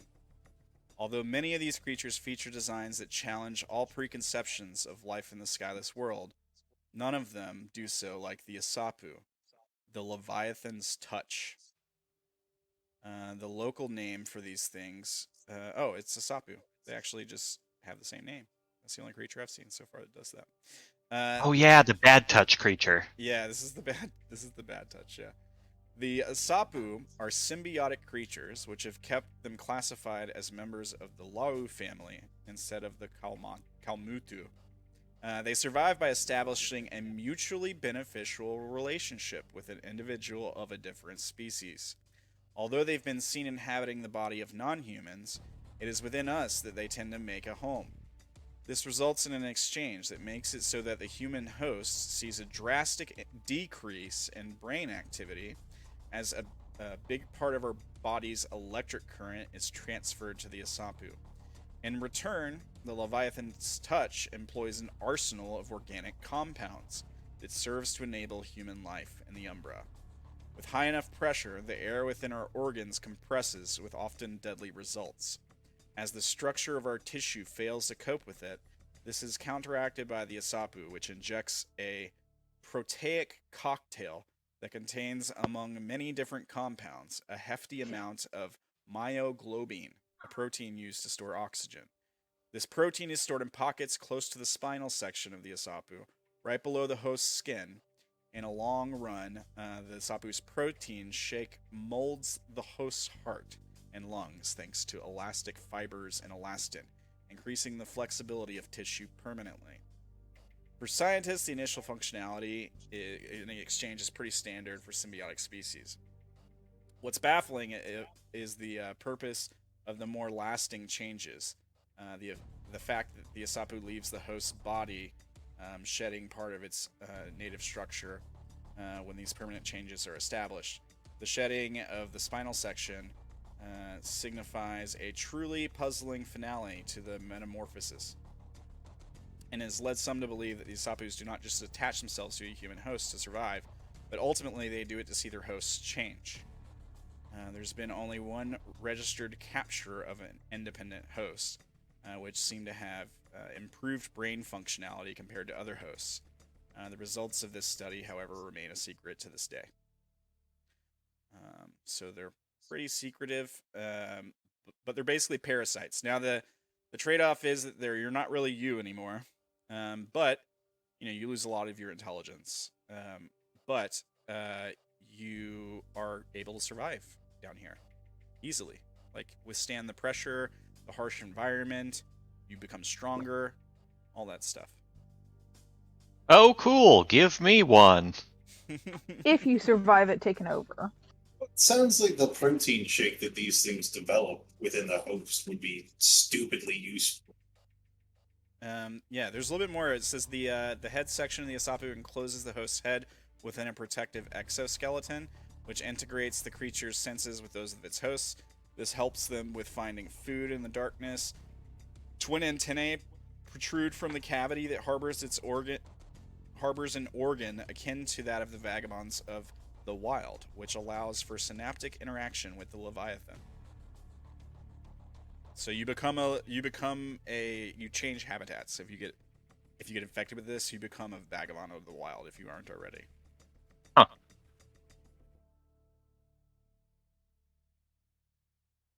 Well, darn, I like my habitat.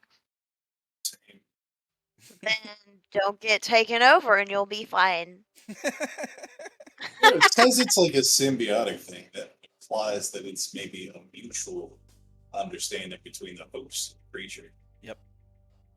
I mean, maybe after it catches you and assimilates you. Yeah. I mean, granted, it probably doesn't ask for permission, but yeah, it does keep the host alive, and it benefits from the host's electric current, so it's not in its interest to kill you. But then again, like, same goes for viruses, right? Like, it's not really in their best interest to kill you, but they do sometimes, right? So yeah. But symbiotic is a little bit different, I guess. Symbiotic is usually a give and take. Yeah. Both end up benefiting from it. Which, if if you survive, you don't need the Carrara and crap to live down here. So. Yeah. So the question is, how long are you assimilated before it lets you go? Yeah, and do we want to kill this thing, or just wait until it tries something and then respond? I say leave it alone until it does something. I don't think Naela wants to hear that. No. In her mind, they respond the same way as like the mermaids do. They take what they want whenever they want without question. Right, but what do these things eat? Like Your do they- energy. Well, yeah. Your So like energy. they don't straight up just like kill people, except They're for not you like know the the mermaids, and host they don't body. straight up kill us at least. So like the Well, host body. who knows if dying- it's who knows if it's looking for a new host right now though? I will say this. I think Dank is onto something. Like, Can they communicate? no, when you were saying like they don't kill people, like they might not kill people. So like unless this thing like turns violent or suddenly detaches itself from this current host and tries to come after one of us, I don't think we should mess with it. That's fair. So you don't think this is the shadow? I don't think this is the shadow. It could potentially be that there might be more of these things and they're trying to, you know, find viable hosts, and that might be where these, you know, urban legends are coming from with these.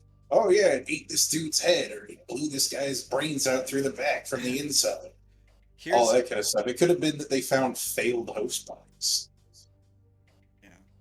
Yeah. Or like somebody else killed it and like ripped it off or something. Yeah, because I mean, again, like the protein shake that this thing develops allows people to survive in extreme environments. So I could see like groups of scientists hunting these things down just to gain access to things. And again, it said that there was like, did it say something about a scientific study? There was only one that's ever been in captivity, and the results of that study remain a secret. Yeah, so I mean that sounds shady as fuck. I will say this: there's an additional like lore bites section that specifically says Umbraic folktales, and since Naela is from the Umbra, I kind of want to give her this information too. An old tale from the Umbras, the Garden of Solitude, is centered around a farmer by the name of Io, who lives far from the rest of the world. The tale, which deals with the dangers of isolation on the one hand, but also with the idea that a hermit's life is an opportunity for self-search, sees the character of Io becoming friends with a strange animal-like creature from the Umbras called Araya. The Garden of Solitude is generally represented as a theatrical play form, with the character of Araya shown as a naked woman with a bizarre, ostentatious piece of headwear. Although the shape changes depending on the director's interpretation, which generally poses Araya as a representation of Io's changing sense of self, the similarities between this character and the vision of an Asapu human communion suggests that the folktale's original author might have seen one such creature in their lifetime, which could have served as an inspiration for the story. So the more I hear about these things, they don't sound bad or malicious. It's So- like us, it's just trying to survive day to day. Right. Based off of that knowledge, we should just leave the thing alone again, unless, you know, it detaches itself and tries to attach itself to one of us. So if we see a naked lady up ahead, we'll know to be wary. Yeah, so watch out for people who are naked with bizarre headgear. So The guy that we found with his brains, with Yeah. his skull cracked open, he was clothed, right? No. he was near where you guys were originally set up. Like, Yeah. he was in that Did he have pla- clothes on? Is what she's asking. Oh, no, he was naked, if I recall. Yeah, Okay. he was naked. So could have been a failed host body.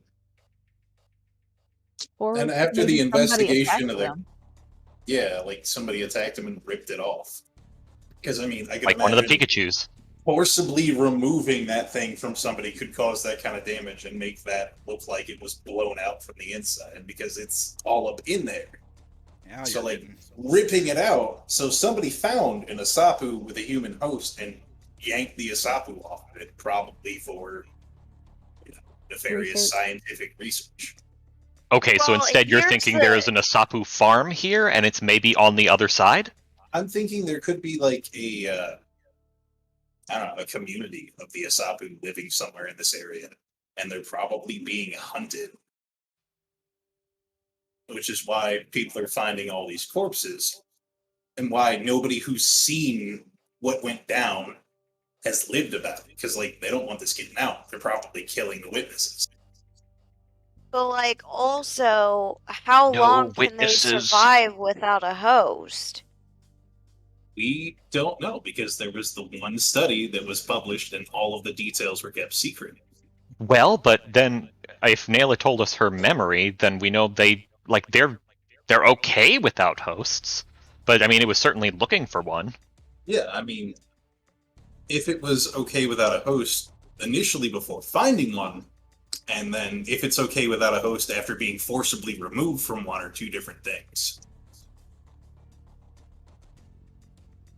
Yeah, If you get what I'm saying. Yeah, Yeah, kind of. The listing that I read does mention it undergoes some kind of metamorphosis, so it, like, changes. Yeah, so it's like something isn't allowing these things to complete that cycle and is instead like removing them from their hosts. So there's either a colony on the other side, or there's like a research station on the other side. And either way, they're killing anybody that goes over there because of what either they've found something that's really important, or they're trying to and not doing a good job. They just That essentially. In my opinion, it's probably incompetence. Yeah. What if the Inky Covenant is involved in this because they're a part of keeping things secret and things like that, and they want the knowledge to themselves? You can't keep a secret if you don't know it. Like, out of character, from what Silas explained to me in the beginning about the Inky Covenant, like, yeah, they do hunt down knowledge. But he never said they didn't share it. He said essentially being part of the group, you'd have access to all of that. Well, yeah, but that also, like, heavily implies that if you're not part of the group, you get nothing. Yeah, that's true. And he also hunts, essentially, us. to experiments. To Right. do experiments on and torture and whatever other sick games that he has. So the really big question at this point is, do we want to investigate the other path? I think we put a pin in this for now and just do the job we were initially hired to do, because we do have a time limit on that. And we can investigate it more after we've completed our current mission. Because, like, if we don't get this food back to the outpost, that outpost is done for. Yeah, that works with me. Causes us problems. So, yeah, let's focus on that objective. Focus on the mission, keep this in mind. Yeah, that sounds fine to me.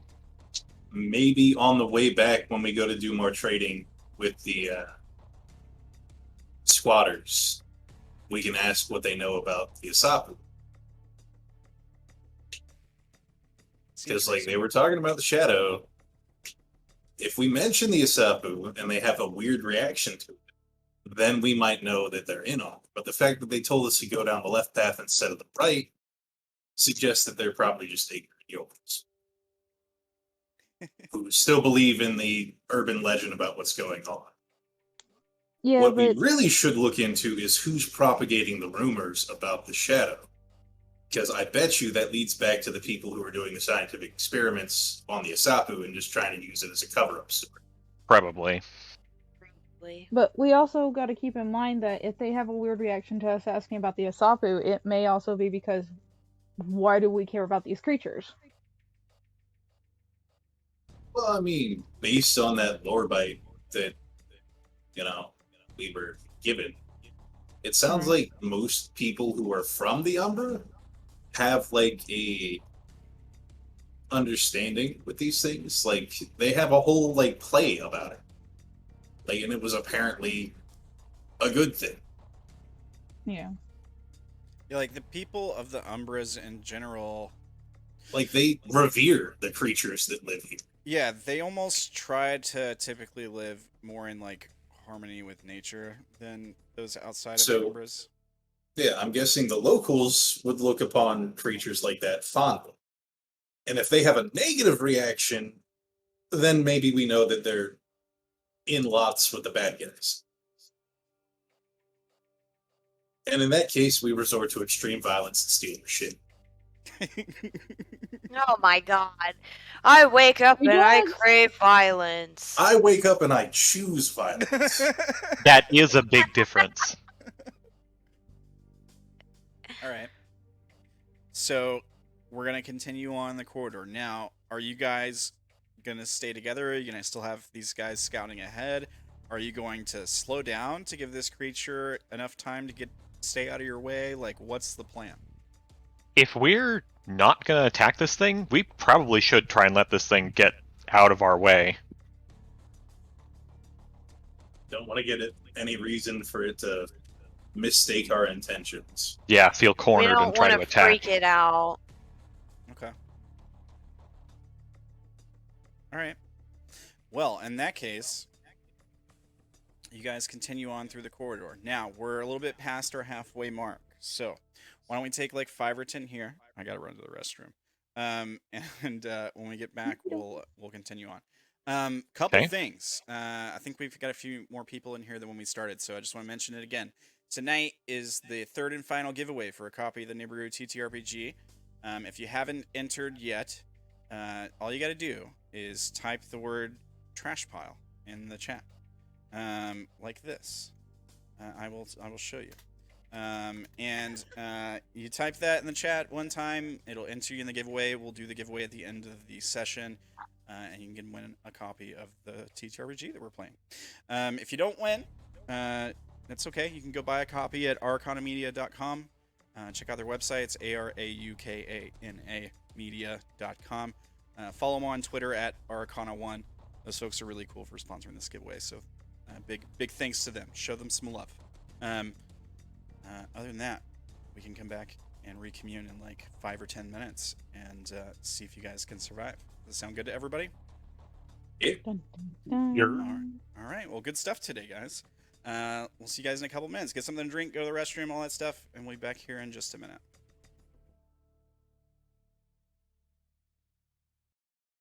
All right.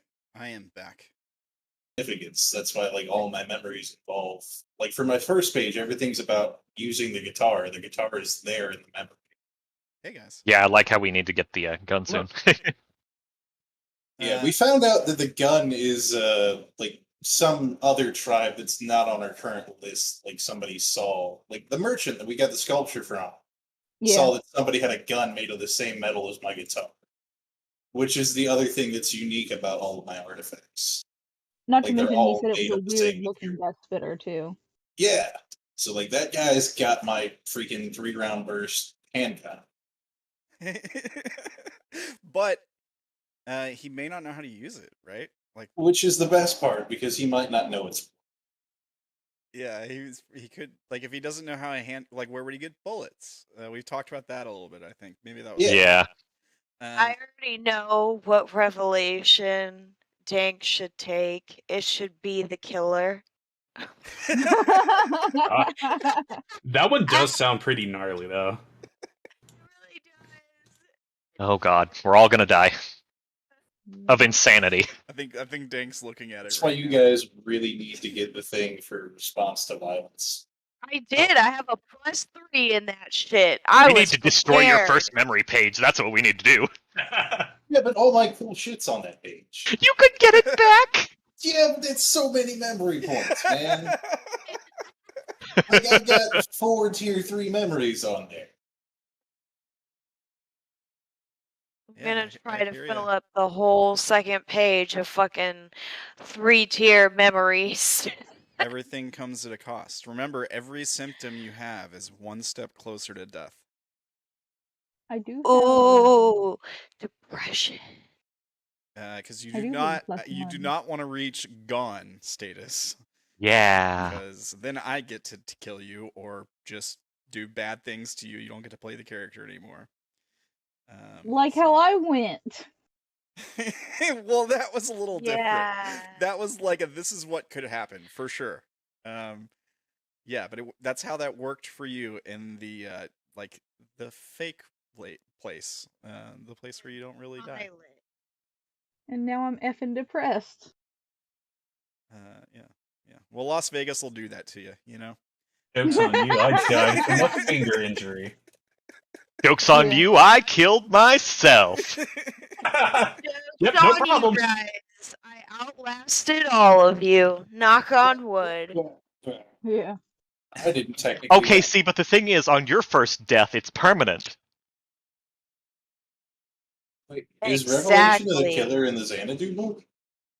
Sorry, what? Yeah, it's in the first Xanadu. Okay, that's why I wasn't finding it in the normal corporal. Yeah.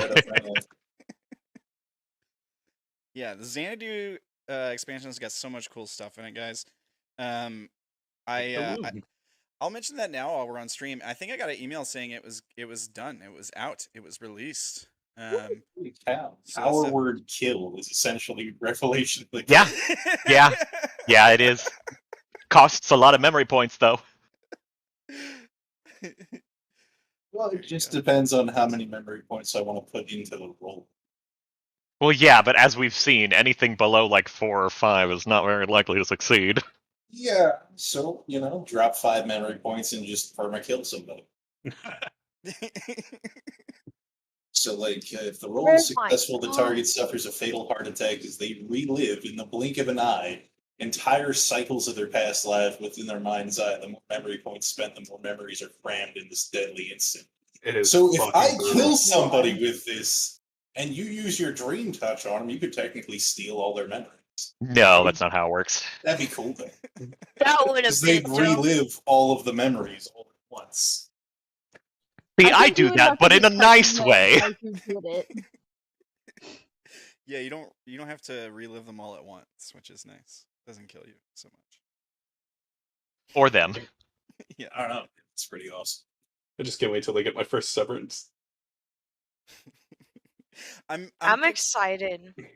I'm picturing with that revelation, like the guy dying from the Ark of the Covenant in like Indiana Jones. Well, it just gives them a heart attack. Yeah. So I touch somebody and they have a heart attack.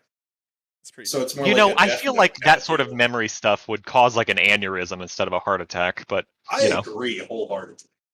Can we just reskin that as they have an aneurysm if I take that? I mean, I'm fine with that, actually. Like, heart attack... Just touch them and they start bleeding from the nose. Either way... Nose, eyes, ears, and mouth. Yeah, either of those things sounds fine to me. I'm thinking... Either way, they're dead. Yeah, I'm thinking the heart attack thing could be from, like, what they're thinking is, like, stress or, like, overexertion or fear. Oh, yeah, I could see that, too. But, yeah, I think it makes sense no matter how you want to cut it there. That's fine. Yeah. Revelation of the unannounced is cool. It's I whisper in your ear while you're asleep, and now I'm part of your memory. Yeah, I really... Somebody, I won't name who, me, wanted that one a lot. Wanted which one? Whatever one Dank just talked about. Revelation of the unannounced. It's like you whisper into a sleeping person's ear, and then you insert yourself into one of their memories. The ultimate con man ability. Yeah. You're able to actively do stuff to influence the events in somebody's memory. Can you do that to the same person more than once, though? Doesn't say you can't. That's terrifying. That's like modified memory spell or something. Yeah. That's pretty cool. All right. So, you guys continue on into the darkness. Let's see here. So, you give the creature enough time to stay out of your way, and it does. It does attempt to stay out of your way. It eventually gets further and further from you. Skitter. Yeah, until you can barely hear the steps, the footsteps on metal. Let's see here. Where are we at?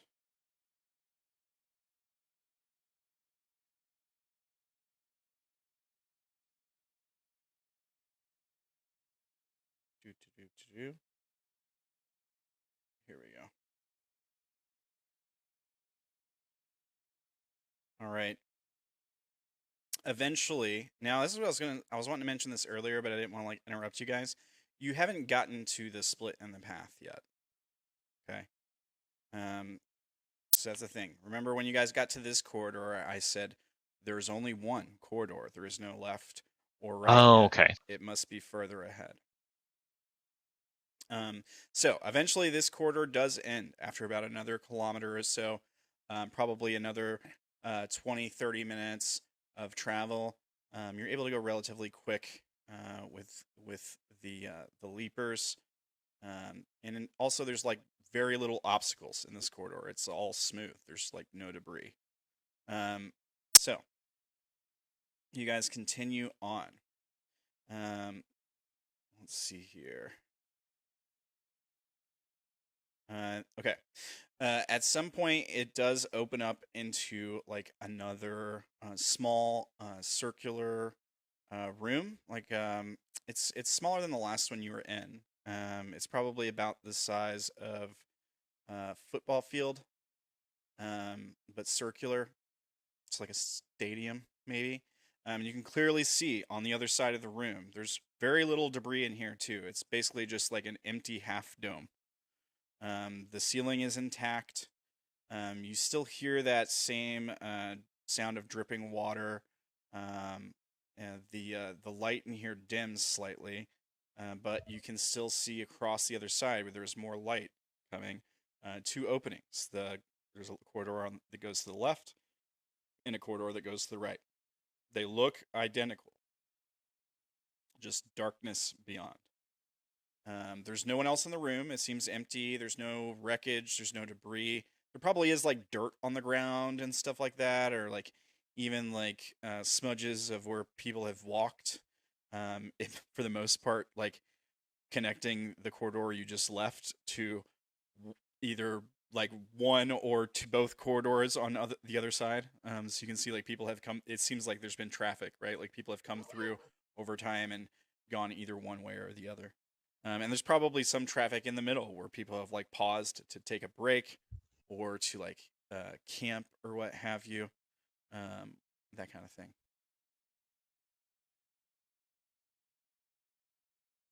What do you guys do? We were told to take the left, right? Mm-hmm. Yeah, I mean you were, but do you always do what you're told? Because it sounded like some of y'all sounded like you kind of wanted to go right, just to see. So I'm just giving you the opportunity if that's something you want to do. I mean, probably not at the moment. Were we given a map of where the clan is?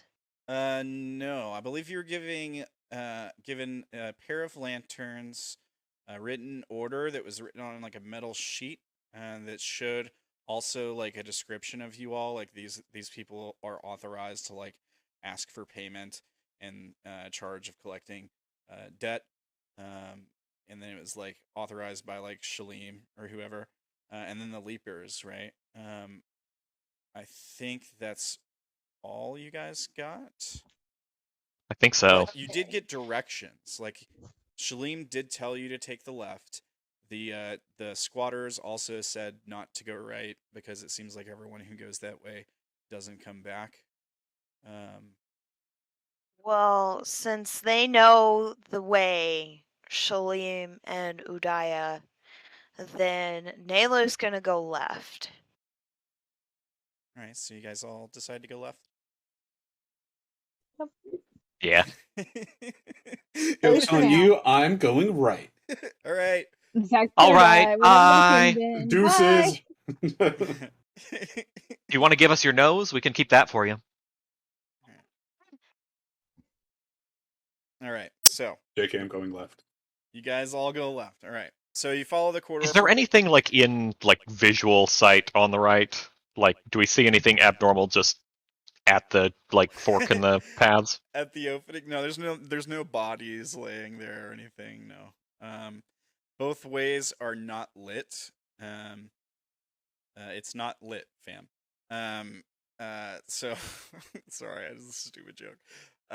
Yeah, it just like continues on into darkness. They look fairly identical. Like you don't see any rubble or debris in either opening. And it seems like relatively the same amount of traffic has gone both ways. But if you want to like investigate beyond that, you can make some kind of roll. I'll listen for anything weird down that side, if possible. Sure.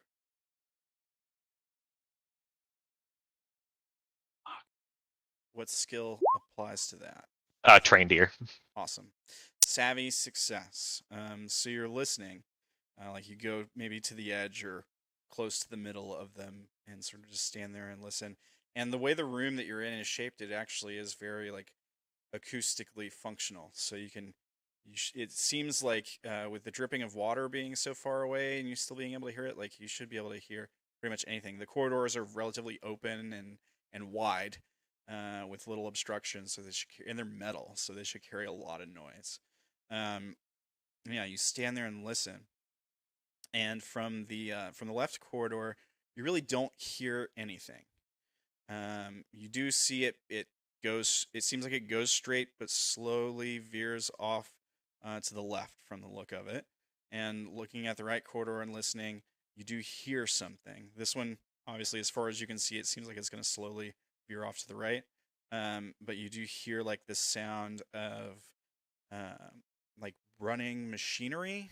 It almost sounds like a set of like air pistons moving back and forth. So it's just like this kind of like hydraulic kind of sound. Like yeah, I don't know if that makes sense. I hesitate to try to imitate the sound. But it's almost like the discharge of like an 18-wheeler's air brakes.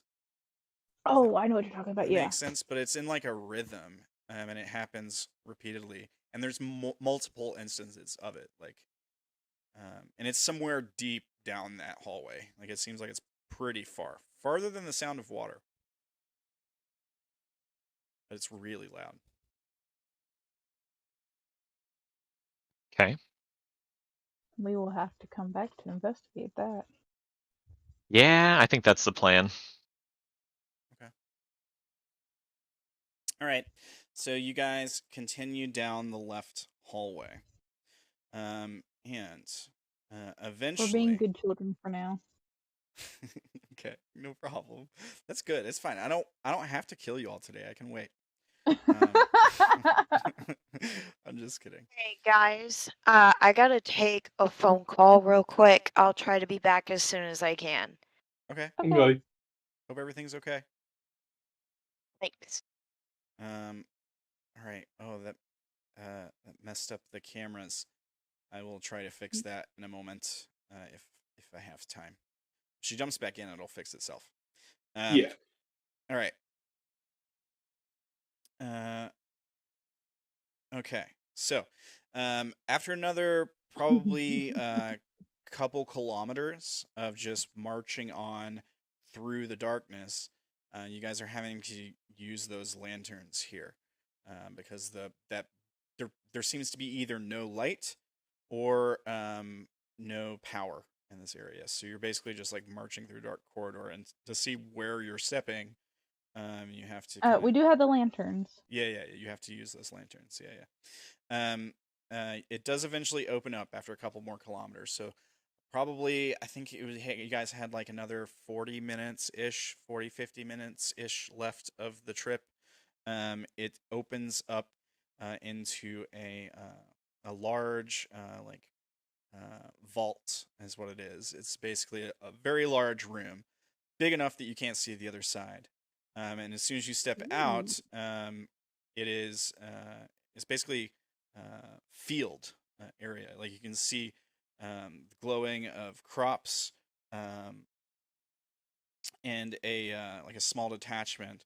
And there seems to be places like if you follow the wall to your left and right, There seems to be places that cut into other hallways, other tunnels, that kind of thing. Occasionally, the tunnel above you ascends about 100 meters. So the ceiling is about 100 meters up, and there's also like an upwards area where it seems like most of like what looks like shelters is placed, because there is some water in here. So like immediately out of the tunnel's exit, you almost have to go up. You have to go up these like metal stairs to get to a platform, and then like below the platform is water. You could see it before ascending the stairs, before you step on this upward floor. The building in front of you, like the detachment, has like a rectangular shape, and it's about 200 meters or so in diameter. And again, nearby a bunch of crops. Probably the crops are all placed along this large metal platform as well. And you do hear the sound of like water lapping at the ground below you all. There's probably some places where the platform is open, where you could either like lower something down into the water or pull something up. There might even be a few places where there's like rope that descends down into the water, but it's a good distance. Like you guys are probably, I don't know, 15, 20 feet at least above the water on this platform. It's like the bottom part of this vault has basically been like flooded. If anyone has a knack for like anything to do with plants, you can use that. You can also like to check out the crops. You do see like blue fungi and stuff. Looking towards the main building, like you don't see any people, which might seem kind of odd. And looking towards the main building, like the shelter like hatch, like the secure door, kind of like what Naela and Ernest had on theirs, is open. It's dark on the inside. There's no lights or anything on or anything like that. The only light you get is coming from the plants growing in the area, pretty much. You do also see another like large structure towards the center of the vault, of like the basically the large room that you're in. It seems to be some kind of a large like piece of machinery. You could definitely like check it out and try to get some information on it if you wanted to. Yeah, that's pretty much what you're looking at. So you guys are like standing at this opening. You're welcome to like walk up the platform, start checking the place out, whatever you want to do. I wonder if they have mermaids here. I'm gonna take a look at the machinery. All right. You have something to help you with like engineering knowledge? +1 to mechanics. I'll take it. Cool. Yeah. Yeah. So Everything. All right. So you're taking a look at this thing, and it appears to be some kind of large. Heck yeah! There you go, Cassie. All right, Cassie joins you, and you both are checking this thing out. Yeah. You get your free +1 memory. It can be engineering. It can be mechanics. Whatever works best for you there. I might do engineering. Yeah, if you've already got engineering, you can just add one to it, and you can add something to the memory if you like. Like another detail, or even like a separate memory that has the same thing. Separate memory, because then you get another space that you filled up.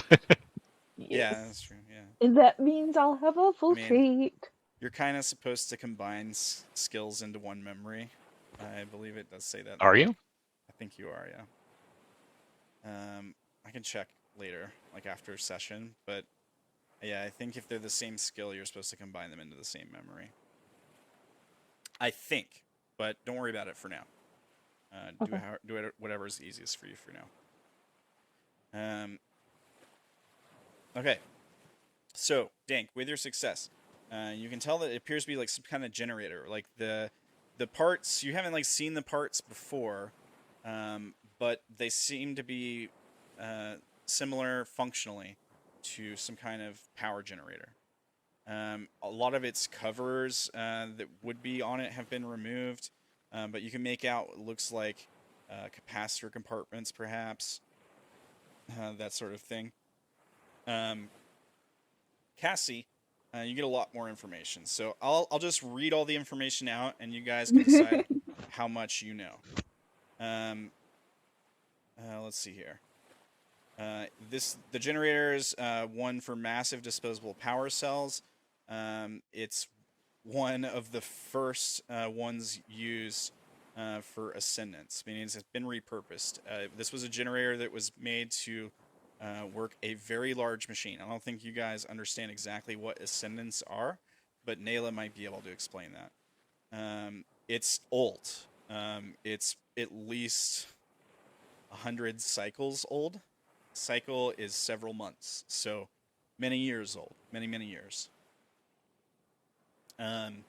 The power generator has been stripped of all its covers on one side, and each excuse me, and each of the capacitor compartments seems to have been repurposed as habitation modules and living spaces. On the side of the structure that's still intact, a smaller, actually functional generator rumbles. It shakes and hums, and it's spread over several power lines. There does seem to be like a whining sound coming from it. That's sort of strange. Let's see here. It is definitely connected to sections of the plantations where you're seeing like the fungi field. It's sort of looking at its energy distribution. It seems to be utilizing the flooded plaques to grow the plantation. It all makes for a strange vision, though at the same time reveals never-ending ingenuity of the Umbra people. The other thing you can tell is it seems to be like relatively low on like fuel, whatever is powering it. Could be what the whining sound is.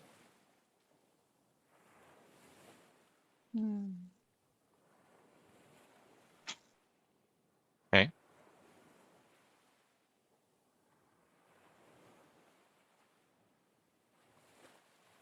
From getting such a high roll, would I know like where they put in the fuel? Fuel it uses. What'd you say, Dank? Or what kind of fuel it uses? Yeah, it seems to be powered by the flow of water below. Like hydrogenerator. Yeah, like either the maybe the water level is lower than it's supposed to be, or like maybe there's some kind of water exchange that needs to happen that hasn't happened. You get the impression that you know, like it doesn't require constant maintenance or like constant care or anything, but it hasn't been maintained appropriately recently. Like maybe you're supposed to adjust a setting on it or like raise part of the machinery that dips down into the water, or lower it if the water's gotten lower, and that just hasn't been done. Maybe that's why it seems like it's low on power. But yeah, it does seem to be fueled by the water below it. Like you can see like a intake pipe that goes down into the water. Maybe there's like some other pieces of machinery on it that are measure like the level of the water, or like a floating device or something like that. Right. I would say that the floating device is actually underneath the water. Maybe there's like an area for you to like look down, and you can see there's like something that's like bright colored that you know, it's like pushed down below the water farther than it should, but you can see it through the water. Like it's close enough that you can actually see it. But yeah, you probably see that and you're like, oh, that probably supposed to be up higher, floating on the top of the water. Just guessing, looking at it.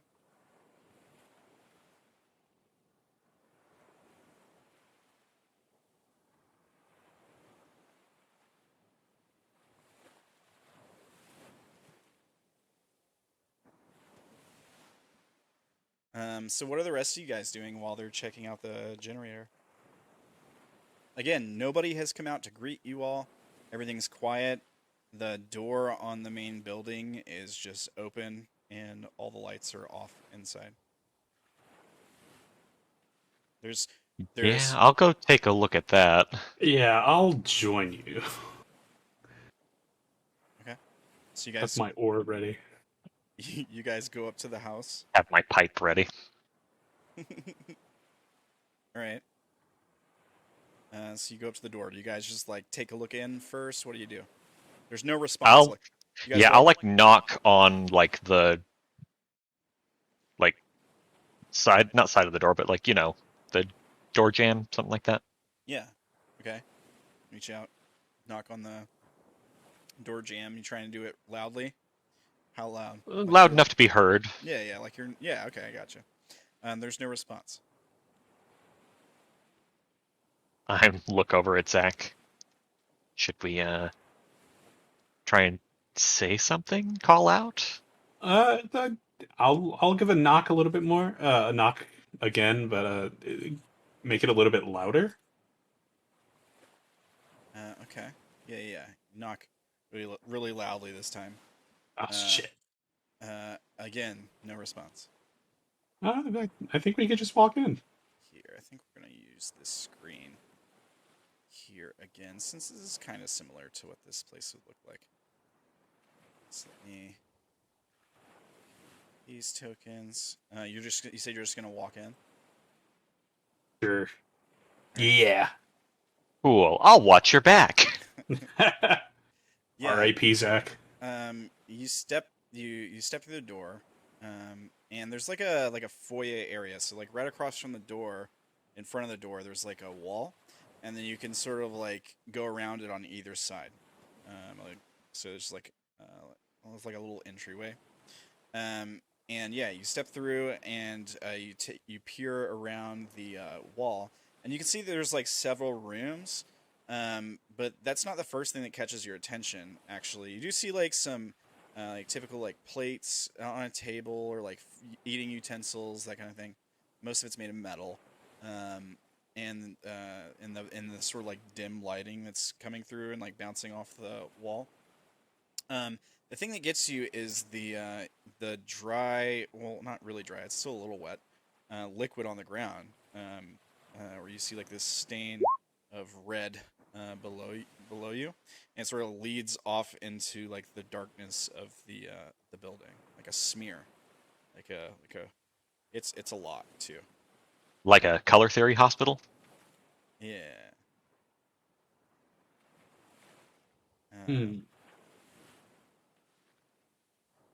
So, what should we do, Derrin? Should we follow this weird-ass stain or look around in the rooms? Can I inspect the stain and see what it is? Sure. You want to make a roll? The only thing I have is maybe attention to detail. Sure. I think that'll apply. Hey. Is it paint? Blood? I don't think it's paint. Oh, right. Thank goodness. It is definitely blood. Well, shit. Relatively fresh. I mean, it's still wet because it's such a thick pool, right? So like maybe the edges of it have started to dry, but it's been here a lapse at most, maybe two, but it's just like really thick and syrupy. Yeah. Gross. Yeah. So some of it's like starting to turn this rust color at the edges where it's thinner. And yeah, it's just like a puddle and then like drag marks that lead back into the structure. Zack? Yeah. This is blood? I say, nope, turn around and go back out. Grab the others. Alright, I'll go get the others. And I just shout to the others, hey, there's a giant-ass pool of blood. Dank looks up from the generator and starts heading that way. Just nonchalantly. Giant pool of blood. No problem. Giant dragged pool of blood. Yeah, no problem. Okay, come at your earliest convenience.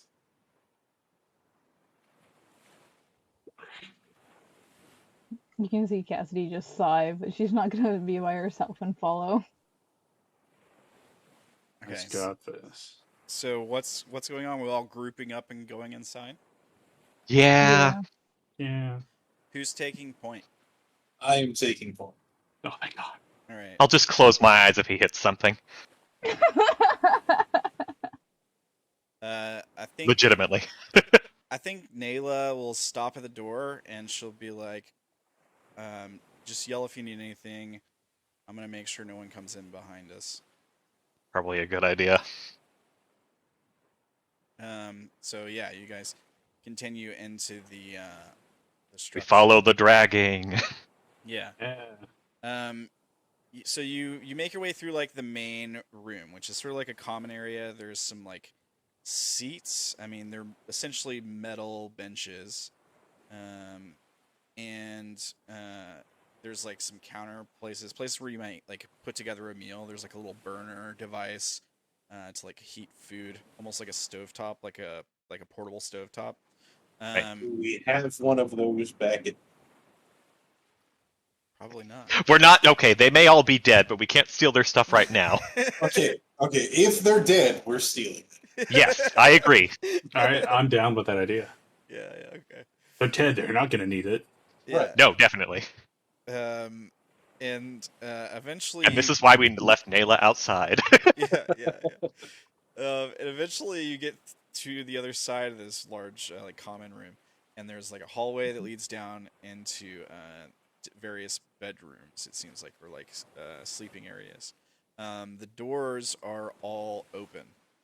Like it's almost like a hallway. There's probably like 5 or 6 different doors at most. Small rooms, like a bunk room, essentially.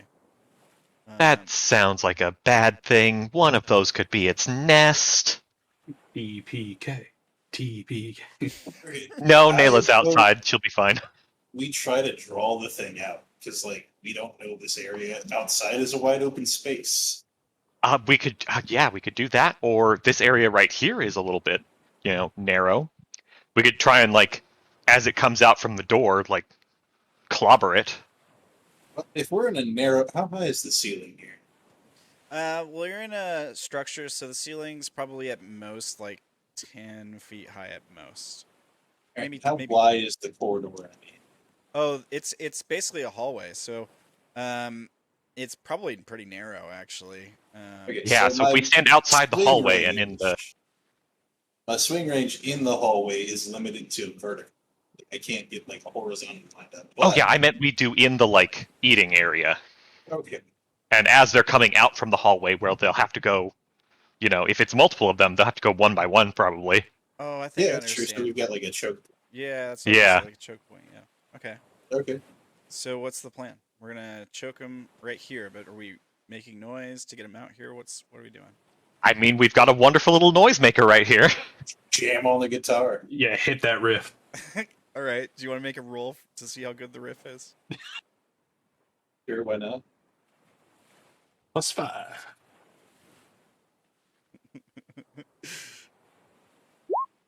Yeah, jeez. Hey, all right, free memory. That's why I wanted to give you the opportunity to make a roll. So, all right. So you get a critical success.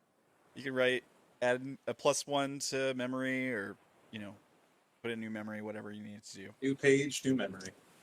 And if you know what you want it to be, you can talk about it, or you can be like, we'll write it later. Probably do something other than distraction this time. No, this one's going to be for drawing it. Okay. Taunt. Taunt, yeah. Hitting the dankest riff. Yes. There you go, yeah. Just going to play like the bass line from Gorilla's Feel Good Inc. Killer bass line. In this case, probably literally. No, my god. All right. So many puns today.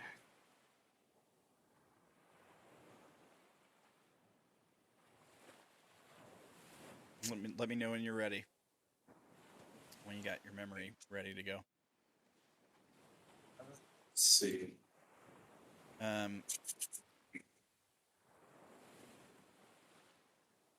Yeah, the trail of blood continues back into this hallway, and you could probably see that it goes into one of the rooms, but it sounds like you guys didn't really want to go back there and look. Like you think there's something back there nesting or something. So I can totally understand if you don't look in the room.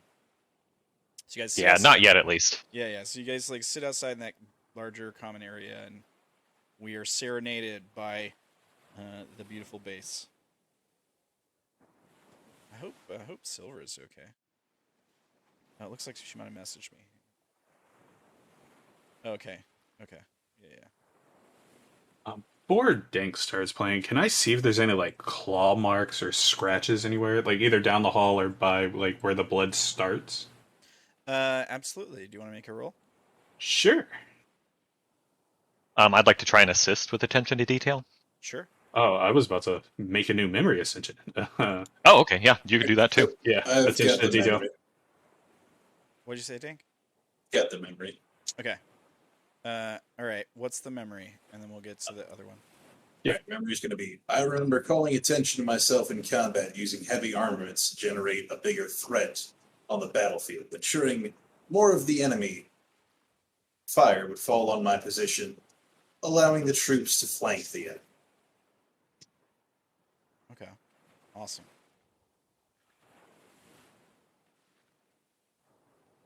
All right. And Zack, what is your memory? Can we come back to mine? Yeah, we can come back to it. Okay, cool. Yeah, brain not working too good right now. I'm gonna go ahead and like readjust these cams just in case. Here's what always happens when I take the time to recrop the cams, the person comes back as soon as I do, and then I gotta recrop them all again. So I'm just gonna go ahead and make. It should be relatively easy for you guys though. Yeah. I'm just gonna go ahead and make those quick adjustments really quick. And Zack.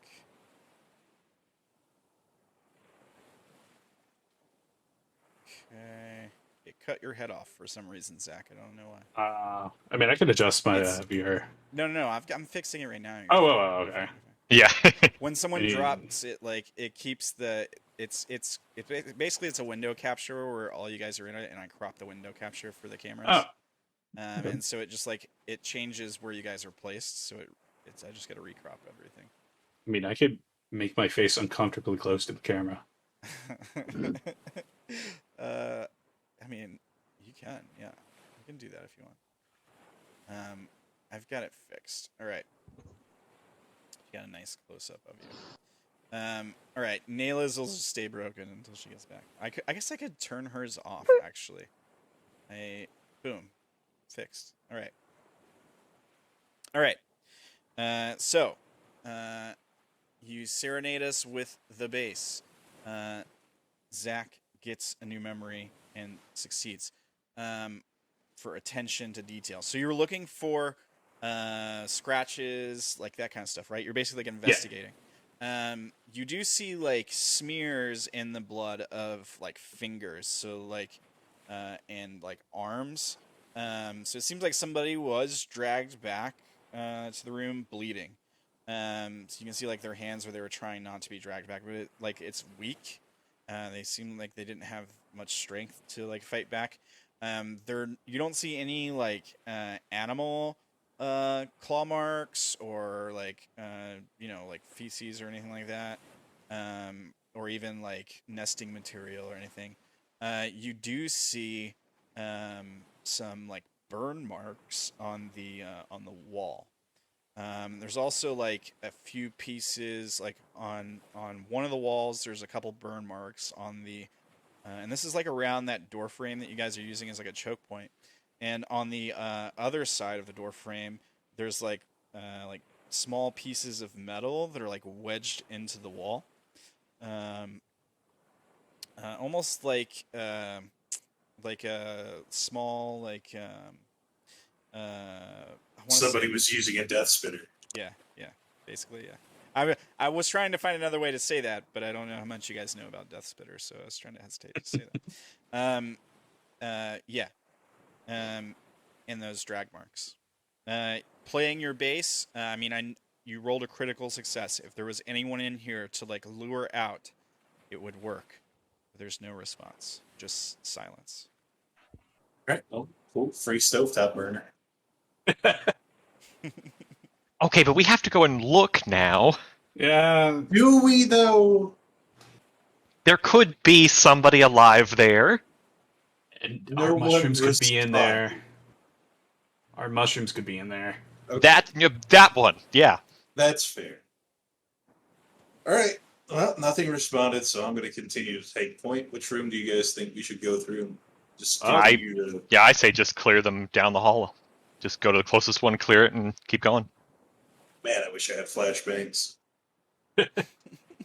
In this dark of an area, just a flashlight turning on would be a fine flashbang. Yeah, but a condensed area too, so you've got the concussive force. True. Do we smell anything funky, like a rotting corpse or something like that? Yeah. Now that you mention it, there's a bit of a foul smell, for sure. Maybe you thought at first it was probably just fungus.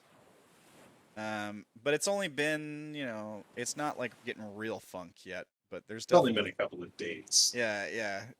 I guess that's fair. It's been like 2 days, at most, so it's probably pretty... Yeah, well, So they also tend to, release bowels and bladder, so... Well, yeah, that's but, fair, like... yeah. That's on, day 5. No, that tends to be pretty immediate. Well, yeah, the bowels being released, but, that doesn't smell as foul as some other forms of decomposition could smell. No, agreed. Alright, so let's continue looking through these rooms. All right, so you guys clear the rooms. Is it Dank that's doing that by himself? Yeah. Well, I'm leading. I'm assuming that they've got my back. We're helping him look through the rooms. Just Yeah, it's not wide enough of a corridor to probably fit multiple people terribly easily, so we're probably, like he said, mostly covering his back at the moment. Okay.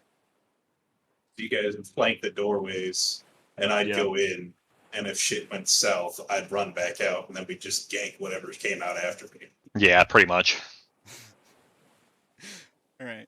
So yeah, you start clearing rooms. Do you go to the one that the blood trail leads to first? No, we're going methodically down the hallway, making sure nothing's going to attack us from behind. Okay, so checking corners, doing them in order, so you're you're clearing each space in order, so, the way you're supposed to do it. Okay. So all the other rooms are relatively empty. There's no bodies in them. There's small cots with some silken sheets that are very dirty. There's also one those can be cleaned, yoink. Yeah. One of them has a sleep pod, a DDM machine. Definitely taking that. Yeah, you can definitely... you can take that. You might have a problem carrying that and all... Well, we've got the levers with the pallets. And we're only, an hour away, so we can bring the DDM machine and whatever else we can loot back and then continue forward this way. Yeah, that's fair. We got 3 days. Yeah, okay. So, you got a bunch of relatively sparse sleeping areas. As far as most of the rooms go. There's some storage stuff in there too, with a couple extra pairs of clothes each. These aren't very well off people. Most of the clothes are probably those same sort of silk styled polyester looking sort of jumpsuit material that we saw on Naela and Ernest. It's a similar clothing. Almost a lot of this stuff almost looks like handmade, or homemade. Right. So mostly just functional. Doesn't look too great. And then you get to the room where the blood trail is, and you look in, and there's just a pile of bodies in the room. It's gonna be a response to violence check. Now, Dank. Yeah. Do you have anything that helps you with response to violence? You might be like desensitized. +3 response to violence. Okay. I didn't know if like, yeah, maybe that's not part of your symptom. I think part of your symptom was that when you do something violent, it hurts everyone else, right? Like, Yeah, that's what it is. It doesn't help you. It doesn't hurt me. Yeah, yeah. All right. But I mean, the bodies aren't like extraordinarily like mutilated, right? Like the limbs aren't chopped off or anything. It's just a pile of corpses. Yeah, They don't appear to be brutally savaged. Yeah, exactly. Yeah, I don't think that would faze my guy at all. Wait a second. Dank was going first. Could he tell us not to look? More than likely, I would, because like I know you guys haven't been in the shit like I have. Yeah. So like I'd go first and be like, "Yep, there's a pile of corpses in here. You guys might want to not come in or mentally prepare yourselves before doing so." So can we say that last roll that I just did not count? Yeah, because you wouldn't have been in the room yet. Was that supposed to be for your contested check against it? Then yeah. Yes. If you're not looking, you're fine. So here's what I'm gonna do. I'm gonna take into account. This is more of a just in case thing. I'm gonna take into account that you probably be relatively okay seeing bodies. So you get all your bonuses. I'm gonna lower the DC a bit. I'll lower it by 1 die. Me over here like, okay, or normal. It would have been contested. It would be contested, yeah. Let me just make sure I type it correctly, because you're not supposed to put 2 slashes when you roll. Okay. Me over here like, we'll let Dank see all the like violent stuff. Just let me see all the weird stuff. We'll be fine. I mean, if you can't beat a 5 with 6 dice, right? Like you have 6 dice. But the thing is, if he beats it too much... That is... Like, if it's that low of a score, do I really even need to roll against it? That's the easiest DC I could give you. I was actually thinking about doing 3d4, but I was like, if he's feels like he'd be extra fine with it, I'll just do 2d4. That's fair. I'd say you can roll as many dice as you want for this. So if you want to roll fewer dice, you can. Like, I'll just do 3. Okay. So on a contested, would that... How many normally are on a contested? 3. Just 3? 3. Yeah, just 3. Yeah. So just be a normal. Yeah. Contested. 10. Still doubled it. Use an influence! You can use an influence to re-roll your high dice. Like yeah, you can just re-roll one of the 4s. Could one of you use influence to re-roll We can't. They can't re-roll. Oh, to re-roll the 1. Yeah. My roll, but your roll. Yeah, because I am super low on influence. I will go ahead and use an influence to make you re-roll the 1. Okay, all right. Good I am strat. completely out of influence points. Hopefully, I have a good amount. Hopefully, I just don't get a 1 again. That would be the thing. Holy shit! Use another one. Use another one. Go again. Thank you. All right. There we go. So that would make it a 7, so you don't double it and get a symptom. That is good. All right. Man, I've got to find a better way of making this not a big deal for you, right? Because that was my intention there with giving you fewer dice to roll against. But I guess I didn't think about the fact that you can get the... yeah, you can double and get another symptom. So what I should have done is probably kept it at a 3d4. And then... But even then, if you're rolling 6 dice... You could still beat it. Yeah, you could still like really... You could still really double it. You could still the thing that you did, like double. having him choose how many dice he uses with it, might be the best I think strategy. That would be smart in the future. Yeah, I think that's a good way to balance it. Okay. I didn't know if that felt like cheesing it. It kind of felt like cheesing it a little bit, but I don't know. If you guys are fine with it, I'm fine with it. Yeah, no, we're fine. All right. So yeah, you see the bodies, no problem. You warn the others. Bunch of bodies in there. I'm guessing they don't look. No. So they're clearly like not savaged, but can I tell what killed these people? Yeah, do you want to check them out? You want to make a roll to like investigate them? Or like neither of us can help you. yeah, because they can't look. So just normal roll. All right, savvy success. Dang, okay. yeah. Couple things. Okay, so some of them have burn marks on them. on their skin, deep burn marks. Like it's not really wide, like spread out over a large area, but it's like really fine, about the size of your palm, and it seems to have burned straight into the skin. So like a deep. So kind of like what I saw on the walls. Yeah, basically. So they've been shot. Yeah, some kind of like energy weapon, maybe. Okay. So somebody came in here, killed these people, and dragged the bodies. Yeah, they piled the bodies in a room, and then either they might have like taken stuff.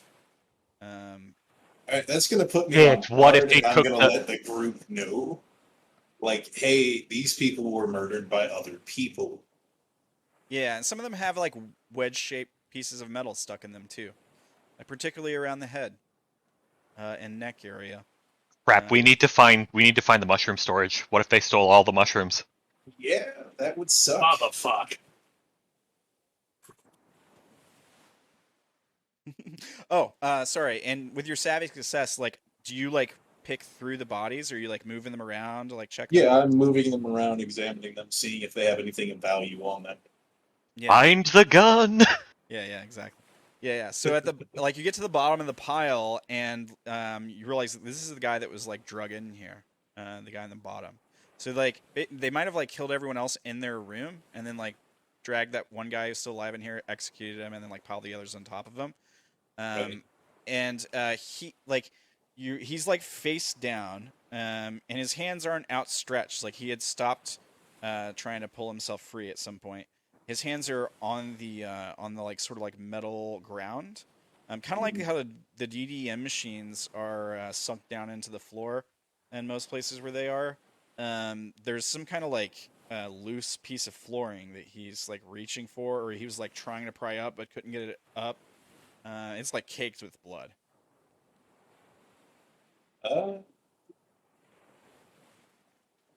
Hey, toss me that ore.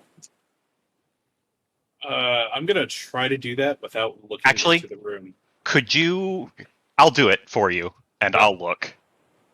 All right. All right. Well, you don't Are you have. sure? I could just Yeah. come and grab the ore. No. I want to do this. Okay.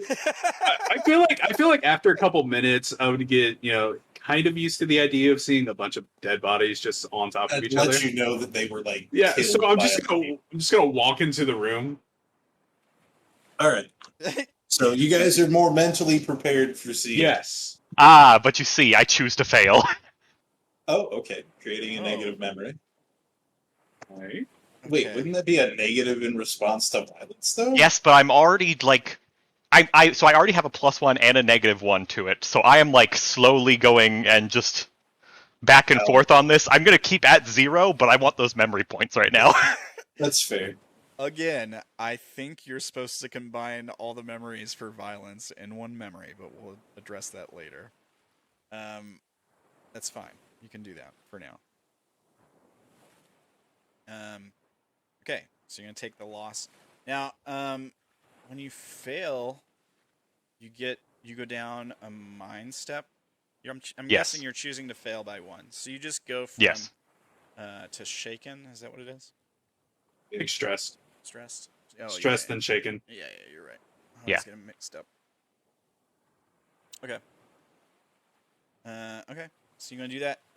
Zack, are you wanting to roll against the DC? Did you say you were looking? Yeah, I'll roll against DC. Is it still 5 or is it it's P3? it's gonna be a reroll. 7. Oh, he's Yeah. got it. Yeah. I mean, I took a die away for Dank because he was like, I see dead bodies all the time. I'll do the same for you because you were warned, right? Like Okay. you know what you're about to look at.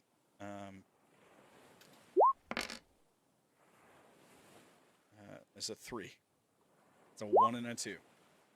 So you rolled a 10. That means you doubled it. Do you want to make me re-roll something with an influence point, or do you want to re-roll your roll? Like, what do you want to do? See, I have no influence points left. I'll spend 1 to make you reroll. Oh my god. You're gonna make me re-roll both the 1 and the 2. Yeah. All right. I got a 3 into 2, so that makes it a 5. It's still double.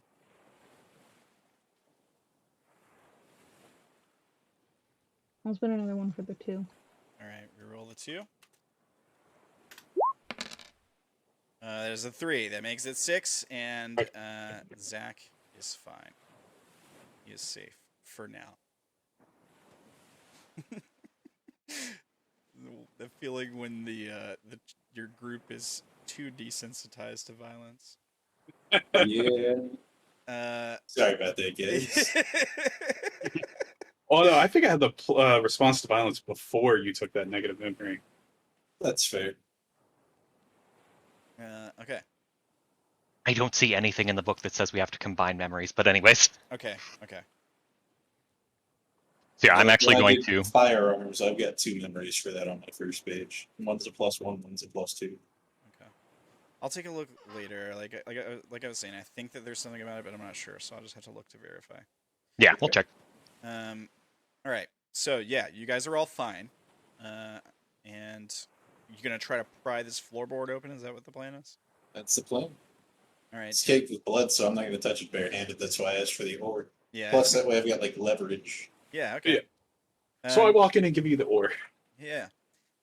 Make a check to see if you can pry it open without like breaking the ore, or, like, I don't know, something like that. If you do break the ore, I get a really cool spear.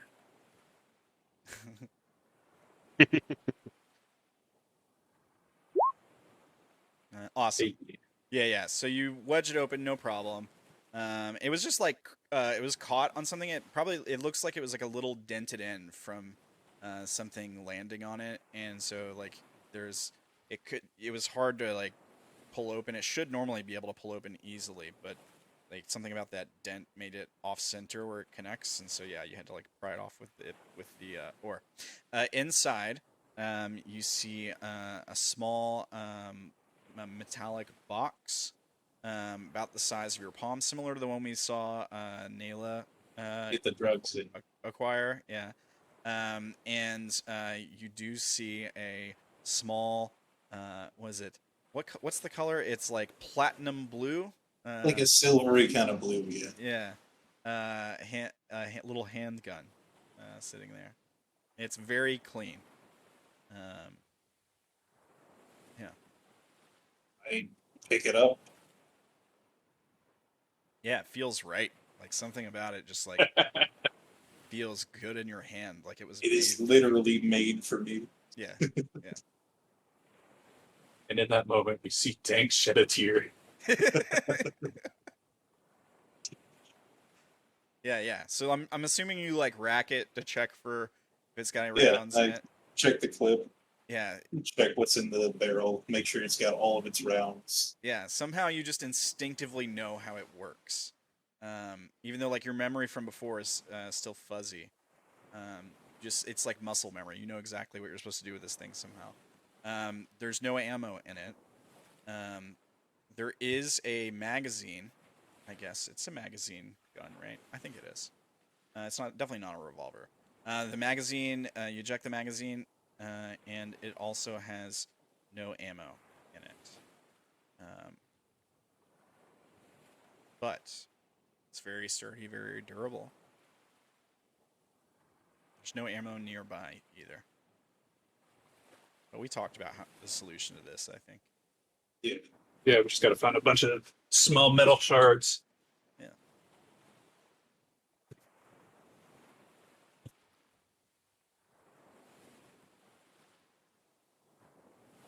Hey, I'm supposed to do my roll for this. Yeah. So you got some dice to roll. How many dice is that again? Let's see. Let's take a look at it. Special is 2. Yeah, special roll is typically 2 dice. There's some occasions where you can, like some certain kinds of people. I think this one was like D6s. Let me take. I don't think there's ever D6s. Do you remember what page your stuff is on? To just like scroll through and try to find it.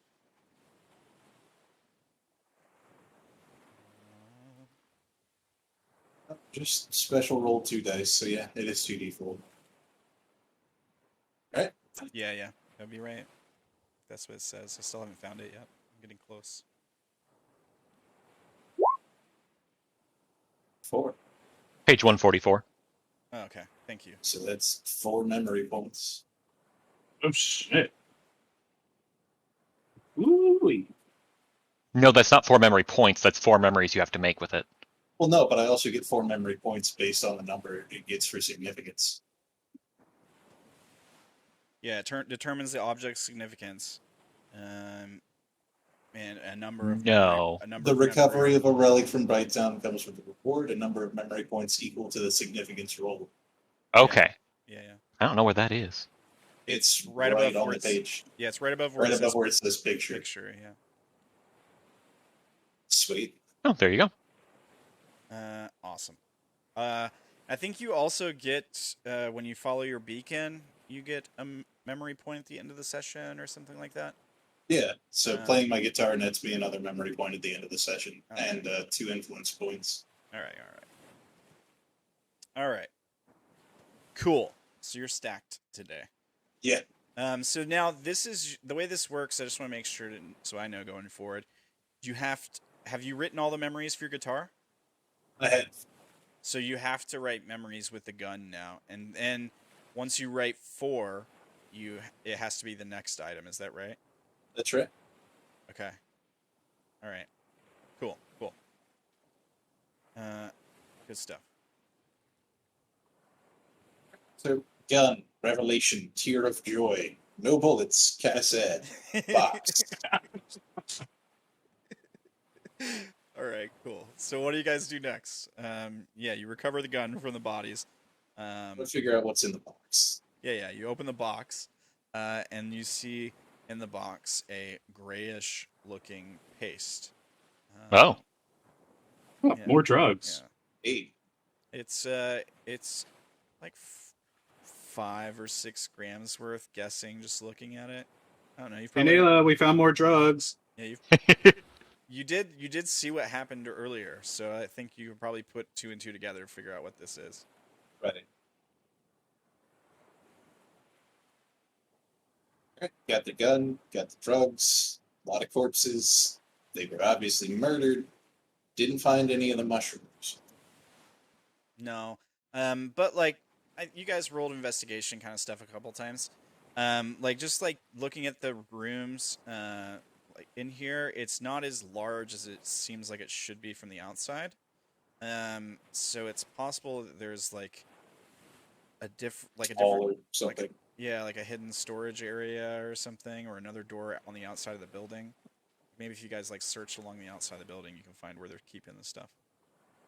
Right, and we didn't actually look through the rest of the place anyways, so we just followed the blood. Yeah. All right.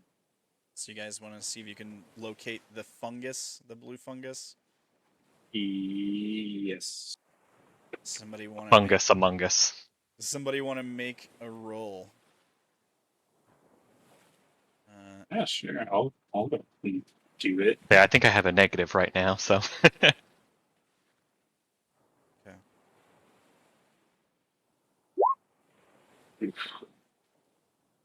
So I don't have it. Yeah. So you're like looking. So basically, you guys have pretty much seen everything that's on the inside of the structure that you can see. The living area with several different rooms, like a main common area, like an off kitchen where there's like some food storage. They probably do have a place on the ceiling, kind of like you guys do, where you could grow fungus, but there isn't any there growing. Like there's none planted either right now. And you're like looking along the back of the building, and you can find the area where you're like, this is the place we couldn't get to on the inside, but you can't figure out how to like open it up. You're like feeling along the wall for seams, and it just like you're just like, this doesn't make sense. Well, time to smash a hole. Yeah, I mean you can smash a hole. The alternative is like someone else can try to look. Oh, definitely. I'm just joking. Oh, yeah, I'll give it a shot. It's whatever you guys want to do. All right. Yeah. Okay. So maybe here's what it is.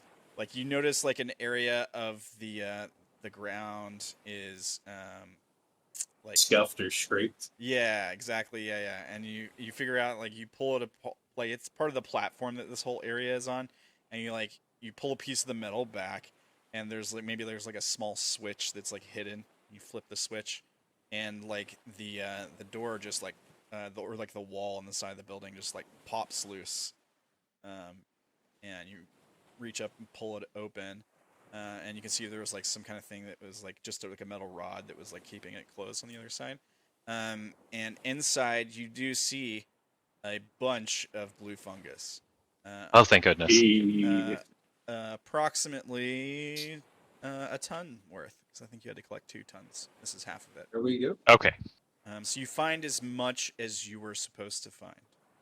Thank goodness. So wait, why did they kill all these people? They probably didn't tell where the fungus was. And that's probably why they burned. Naela says, or they saw something they shouldn't have. Fuck yeah, because we did Probably see the thing. both.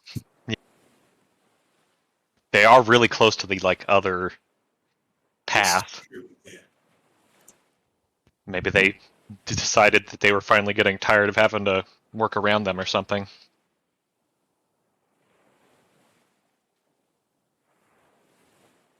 Well, I guess we have to tell them they're not going to be getting taxes from this place anymore. Yeah.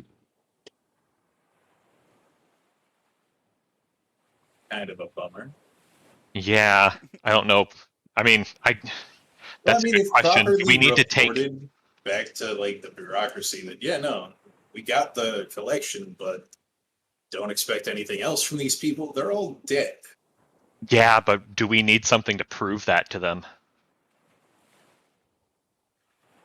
Because you know bureaucracy, they're just going to say, well, do you have proof that they're all dead, or are they just saying that to try and not have to pay? Normal people have like the whole memories things like Vagabonds do. Do normal people? Yeah, like non-Vagabonds. Do they have the memory system? Yeah. Are you asking Naela? Well, out of character, I'm just asking. Like, well, the answer to that question is yes and no. So, like, it's a very complicated question. So, there are people like Rich Ark who might install this system in their self intentionally in order to trade memories, for example. Because memories are actually a valuable commodity to these people. right. Now, like, people who are born in Nibiru, and because there are people who are just born here, like people do have kids and stuff. They're not born with a thing on the back of their head to plug machinery in. Okay, so like high-ranking Arku people might have access to this like way to trade memories. Yeah, there's people who could like augment themselves to do this, to benefit themselves, or just to experience cool memories if they were, like that, or to be able to trade them. So like it could be like, I want to sell memories, so I'm going to put this machine in my head and make interesting memories and then sell them to other people. Or for the purpose of verification, like, hey, we went Like, there. do you really want to expose the fact that you're Vagabond? Yeah. So that's why I'm asking if there is a system in place that way. You're just like, yeah, no, I'm eccentric. That's why I've got this installed. No, majority of this kind of stuff is probably done on the down low. And yeah, you would be essentially labeling yourself a vagabond. Yeah. So taking a memory of this in order to prove it happened would be a bad idea. Yeah, so finding something here that could prove it would be better. It could be a bad idea to the wrong person. What do you think about Shalim? I like the guy. I want to trust him. Like, we're doing this whole thing because his character was incredibly likable. Yeah. You know, the guy went out on a limb to make sure we were all taken care of, despite having, a clear idea that, yeah, we're probably Vagabonds. Like, he more than likely knows, but he's not going to voice it out loud because that would be kind of like a social faux pas. Yeah. Or he could be trying to get close to you to exploit you in some way. Yeah. Potentially, but also murder. Yeah. Like, Attempting to exploit me is a bad idea. That doesn't stop it from working. Oh no, I have significant memories that I plan on writing involving the gun and how the government screwed my character over. Oh no, And I'm how just I saying. used said gun to exact revenge. The thing is, it being a bad idea to screw you over doesn't stop it from working. Because if he is trying to screw us over, it's working so far.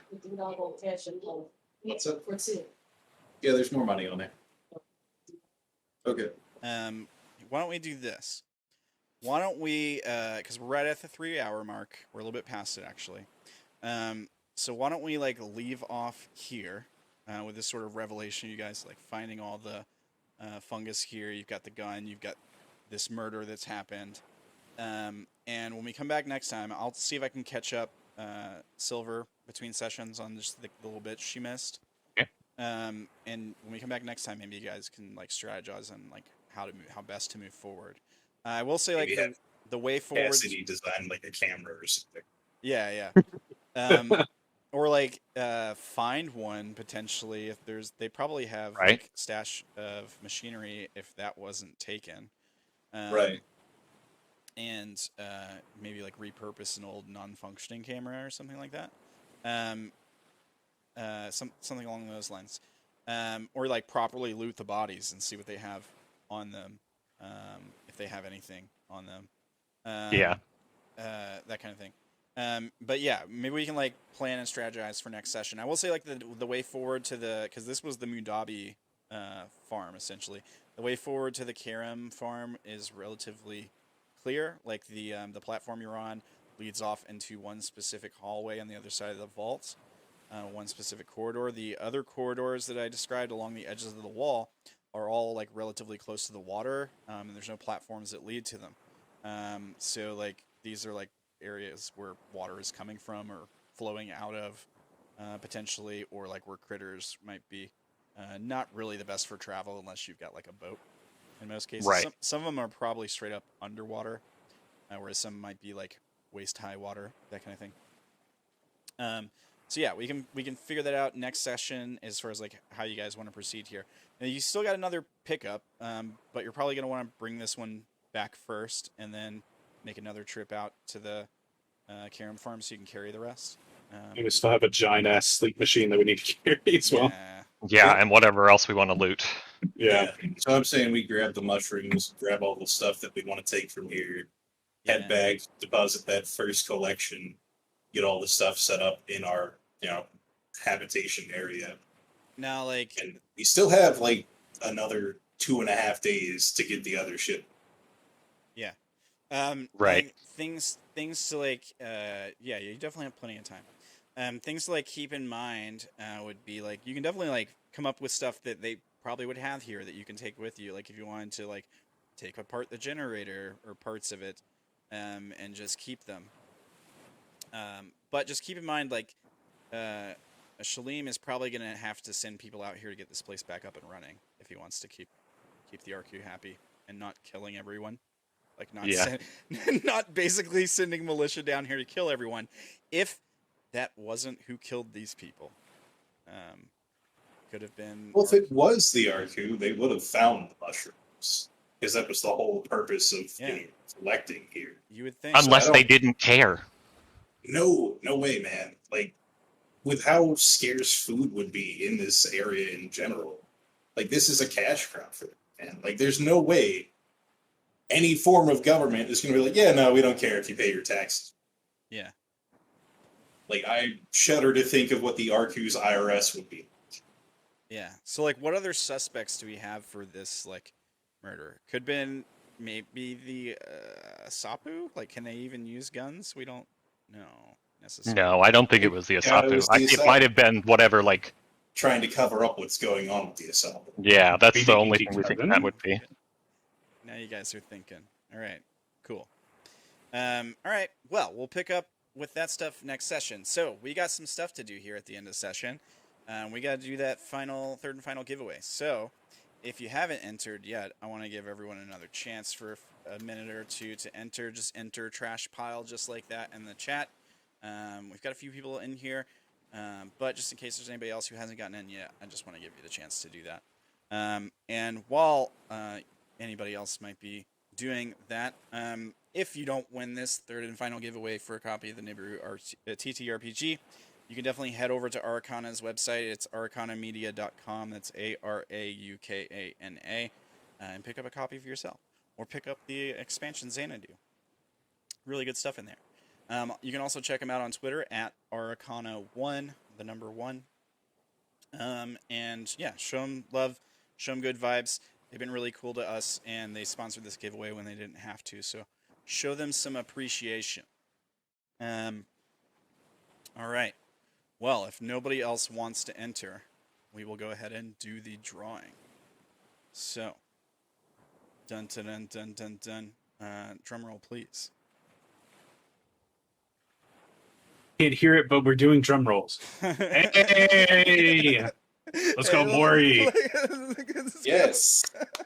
You guys took home all 3 of the giveaways. Way to go, players. Oh, goodness. This is the most luck I've had in years. That's cool. So, Mori, I think you know the drill. Like, a name, email, Social security number. Yeah. Credit card, safety number on the back, an address or PO box, and I think they wanted a phone number too, if I recall. If you want to just like send all that over to me, I'll send it to Fetty, and make sure that gets sent out to you. It sounds like Silver got hers in about 2 weeks at most, because she won in the last session. I think I got mine in like 2 weeks. Okay, right on. Yeah, thank you for entering. Thanks for playing, everybody. I wish I can give one out to everybody. Honestly, I do. This game's awesome. Yeah, it's really cool, neat so little much game. fun. I'm having a lot of fun with it too. I'm glad you guys are.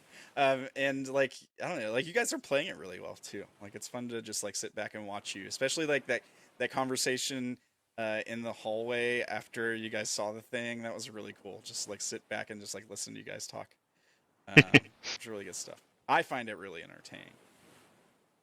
So let me stop the ocean sounds, and I just want to check and see, because there's a couple other things I like to shout out at the end of these sessions here.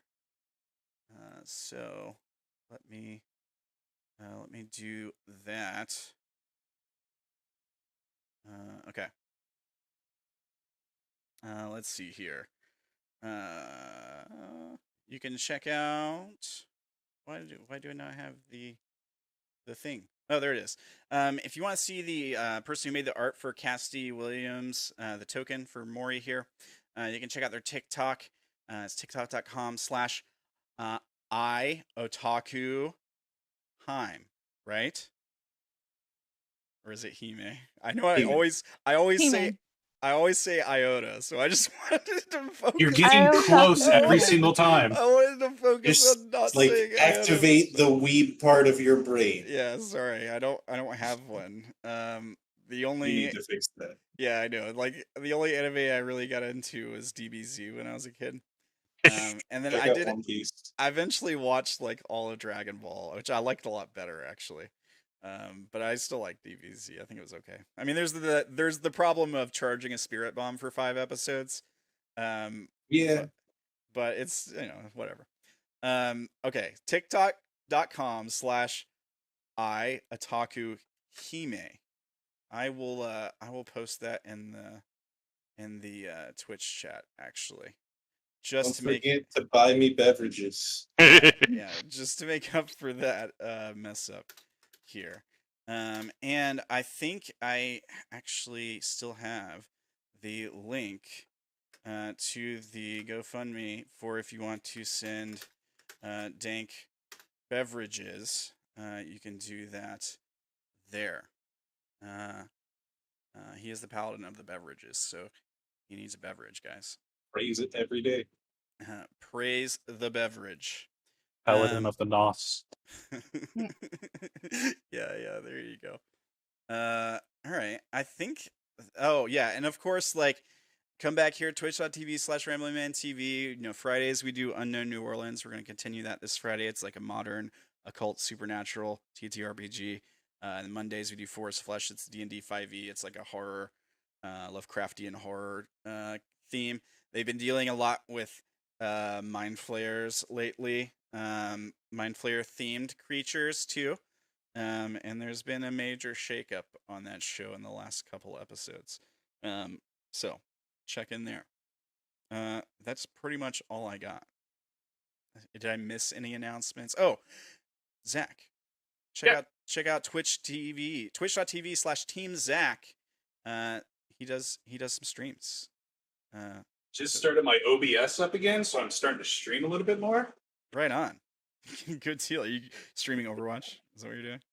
Fucking maybe. I don't know at this point. All right, right on, man. Well, check his stuff out. He's a cool guy, so check him out. I do Phasmophobia, Overwatch, other horror-based games. Yeah. If you need a second for Phas, the Fear series. Of course. Those are really good. Right on. And my Twitch alert is, I forgot I changed it. It's of somebody screaming, and it scares the absolute shit out of me every single time. It's great. Yeah, it's fantastic. So if you want to see me get, my shit scared out of, go ahead. that was a sentence. Make this man poop himself on live stream. Make me shit myself. Don't put that out there. You'll find that one group. Ew. All right. Well, it's a pleasure playing with you guys tonight. Thank you guys for playing. Folks in the chat, thanks for watching. And if you're watching on YouTube, thank you. We'll catch you guys on the next session. Y'all have a good week. Goodbye. Bye. Bye.